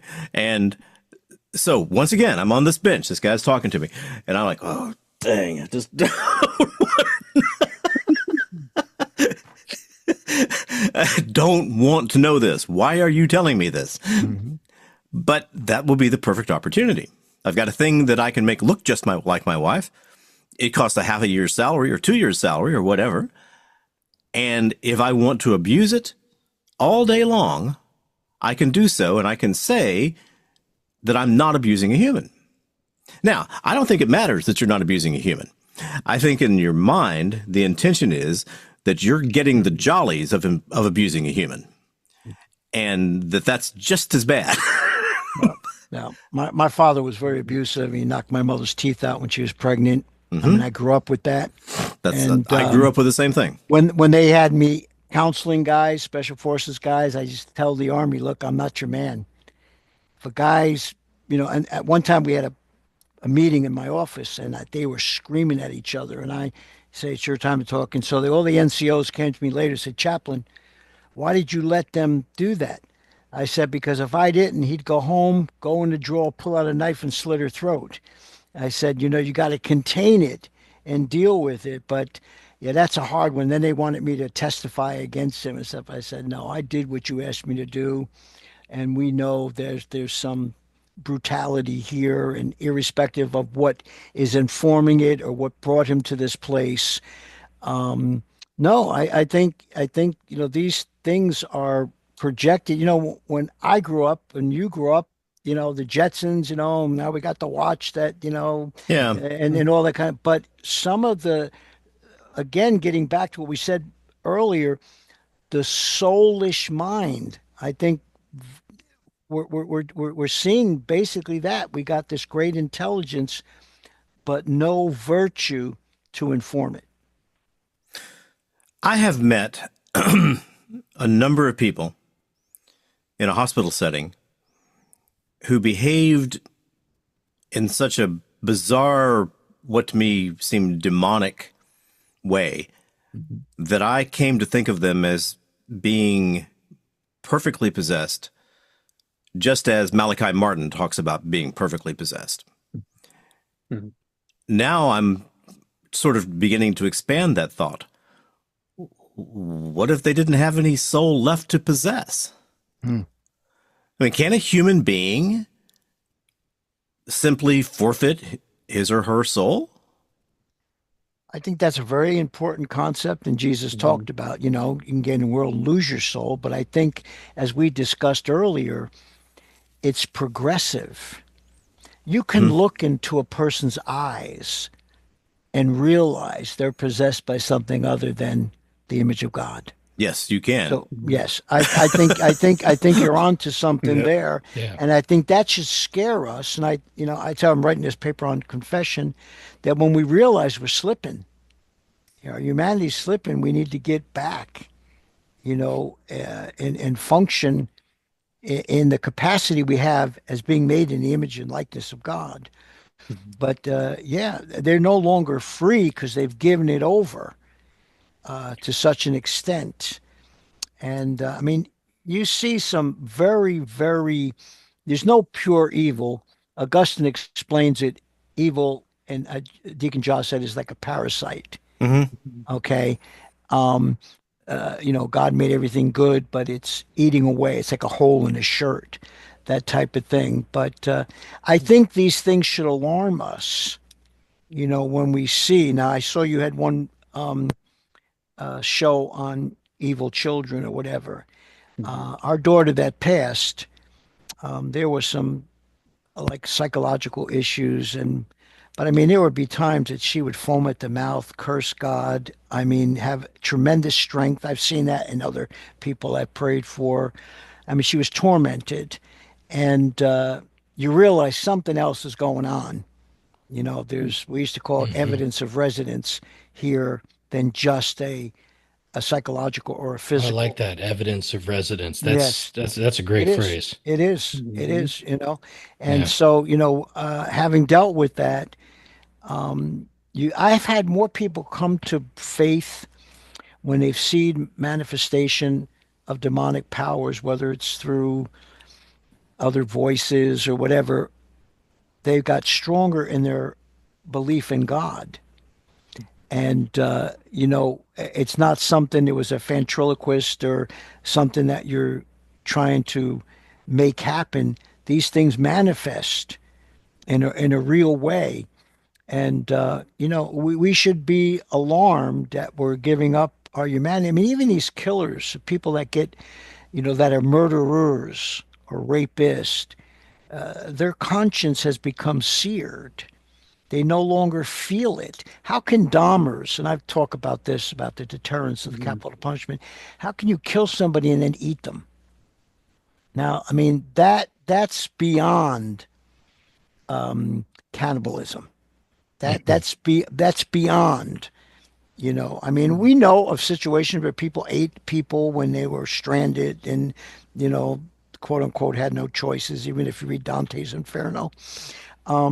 However, I've done a lot of prison work in maximum security. I was saying earlier, they'd put me in a room with all these guys and maybe take one, and I'd have to call in the name of Jesus because they were riled up trying to start trouble, this and that. And, there's something going on. You talked earlier, Vic, about, war in the prisons too. They got some visitors there that we can't see. Intangibles. I had a guy who worked for a lawyer when I was in college.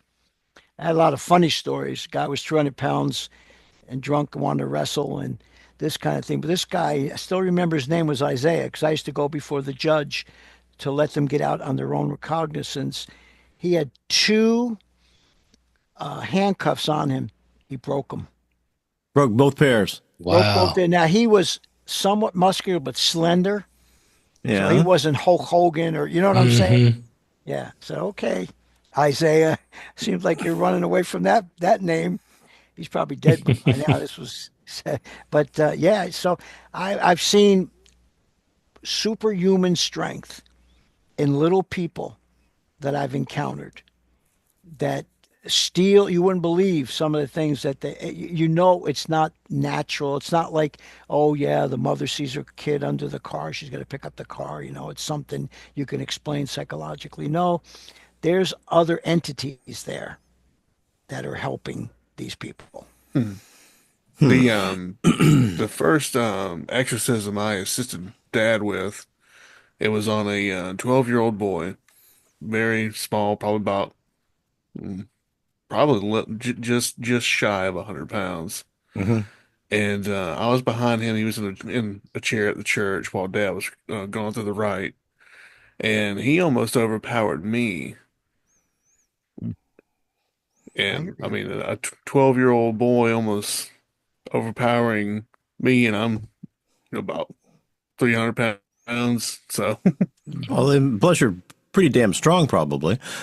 And, well, I've heard of these things, and in the ER, you will see. Oh yes, you will see people with strength far beyond what you think they should have, or what you're anticipating. Now, the problem in the ER is, for the most part, you only have very limited contact with someone, a couple of hours, and then they're gone. Right. So it's hard to follow up and figure out what happens to these people. But, well, who has anything that they think we should end this with? And first of all, Father Michael, what an astounding guest. Yeah, it's been a great conversation. This has been so fantastic. I definitely would love to have you back. I'm sure the other guys would as well for another conversation because I've got like a list of things here I would love to come back. I've really that I'd enjoyed like it. to talk about, um, and dig into some of your experience, both in your military history, but also exorcism and other. But no, it's been very good. You need to tell us where you would like people to connect to, Okay. as far as whether a website, podcast, Oh, and okay. so on. Yeah. Maybe a Yeah. book or two that you've written. Yeah. I wrote an interesting book called "God Was Not Silent" on the Deuterocanonical books, and with another friend of mine, evangelical guy. We grew up Byzantine Catholic, and my book that's used a lot with cops and with formation of soldiers is called "From Valor to Virtue: The Moral Development of the Brave." Father Michael Pacella, Pacella. But I like to give the website for our church, St. Michael and All Angels, same name as Deacon Joss's church. And it's www.saint is spelt out SAINT, Michaels with no apostrophe, MICHAELSCEC.org. So that's St. Michael's CEC.org. And I would like, if you would allow me, to give my church email that I carry, because if there's anyone that would like to reach out to me, and it's also St. Michael's Church, same way, Saint SAINT,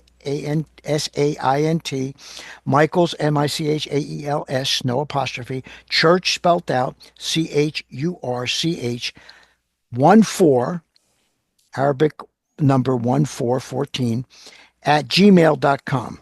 So St. Michael's Church 14 at gmail.com. And I'm just very honored to have been asked to come. And I have to tell you that it was much more than I anticipated. I've had a lot of people praying for me today because I didn't know what to expect or how to prepare.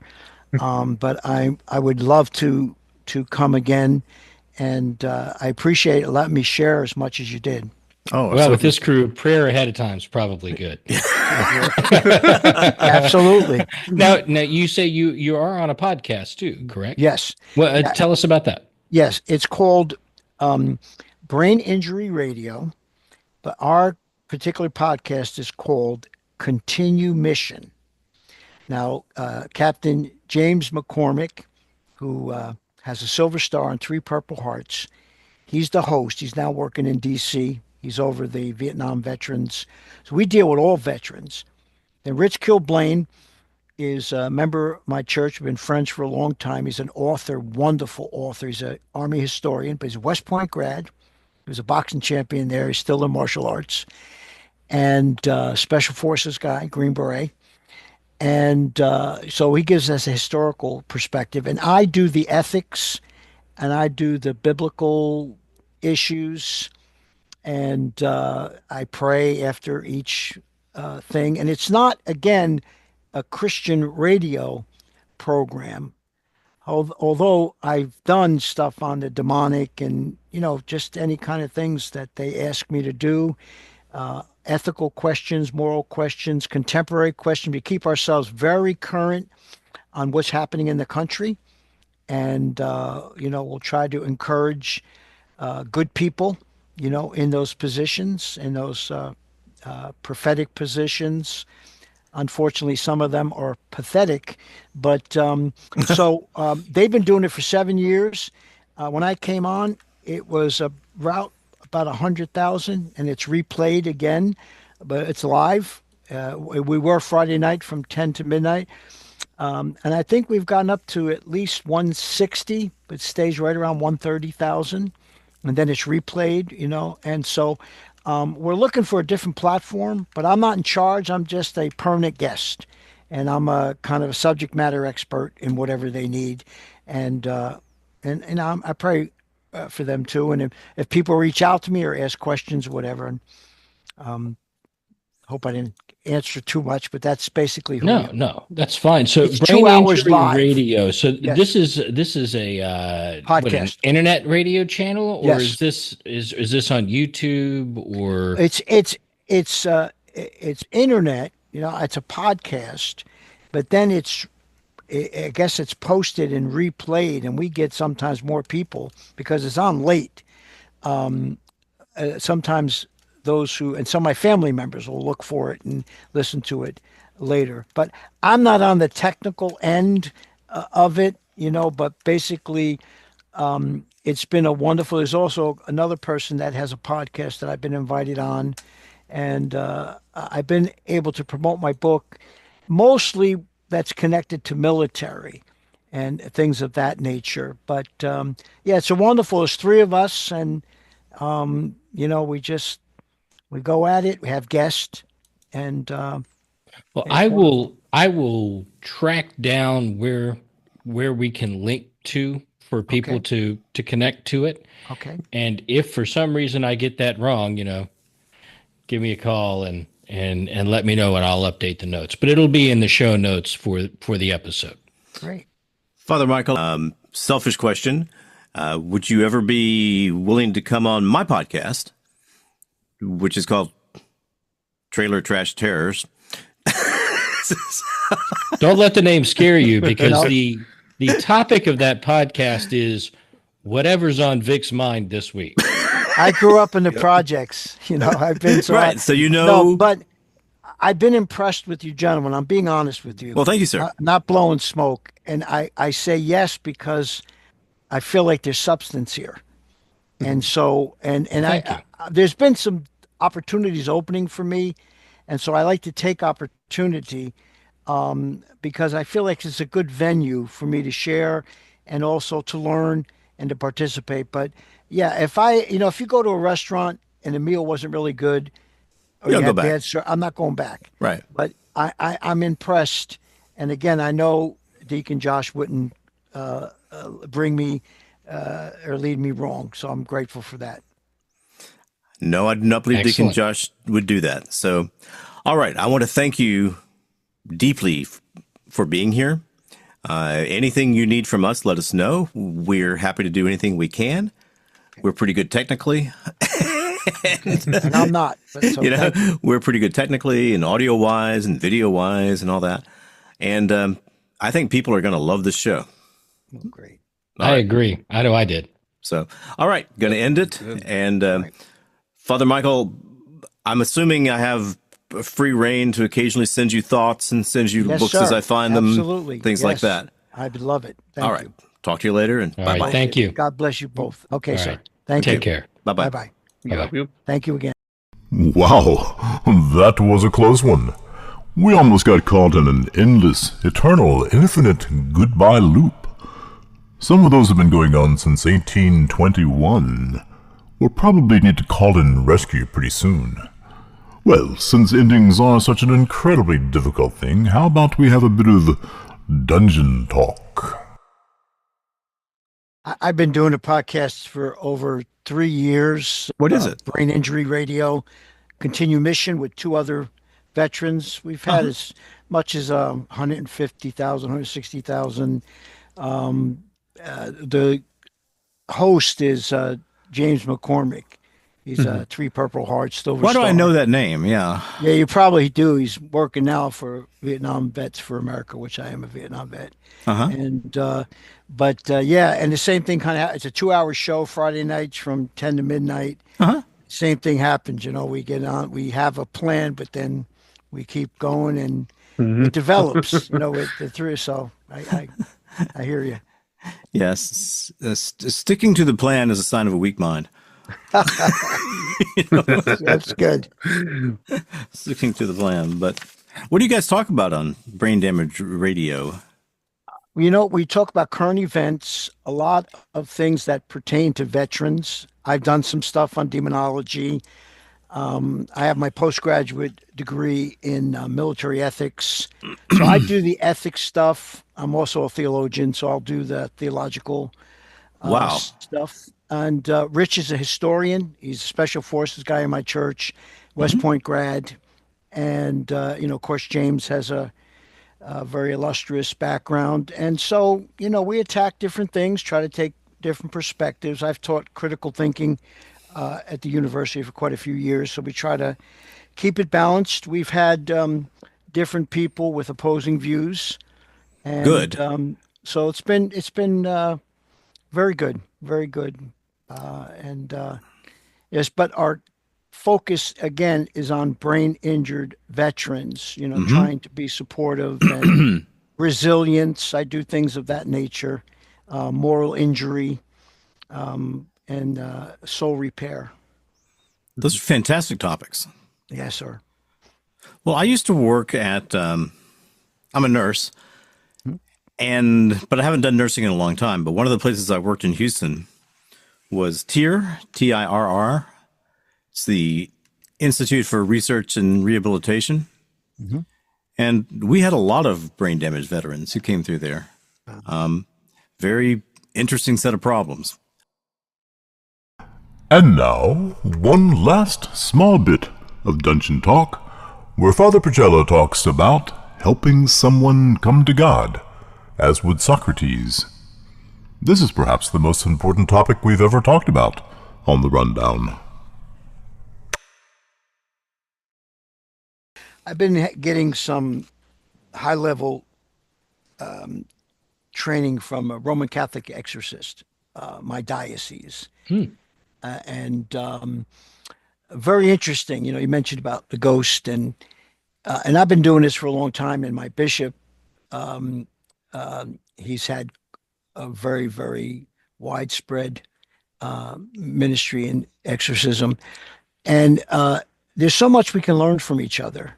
Because there are a lot of people that are really hurting. They're confused, and I think talking about these things to stimulate people's minds. That's why I like these topics, because they're kind of out there, but it's kind of good because you speculate. We call it speculative theology, but you speculate.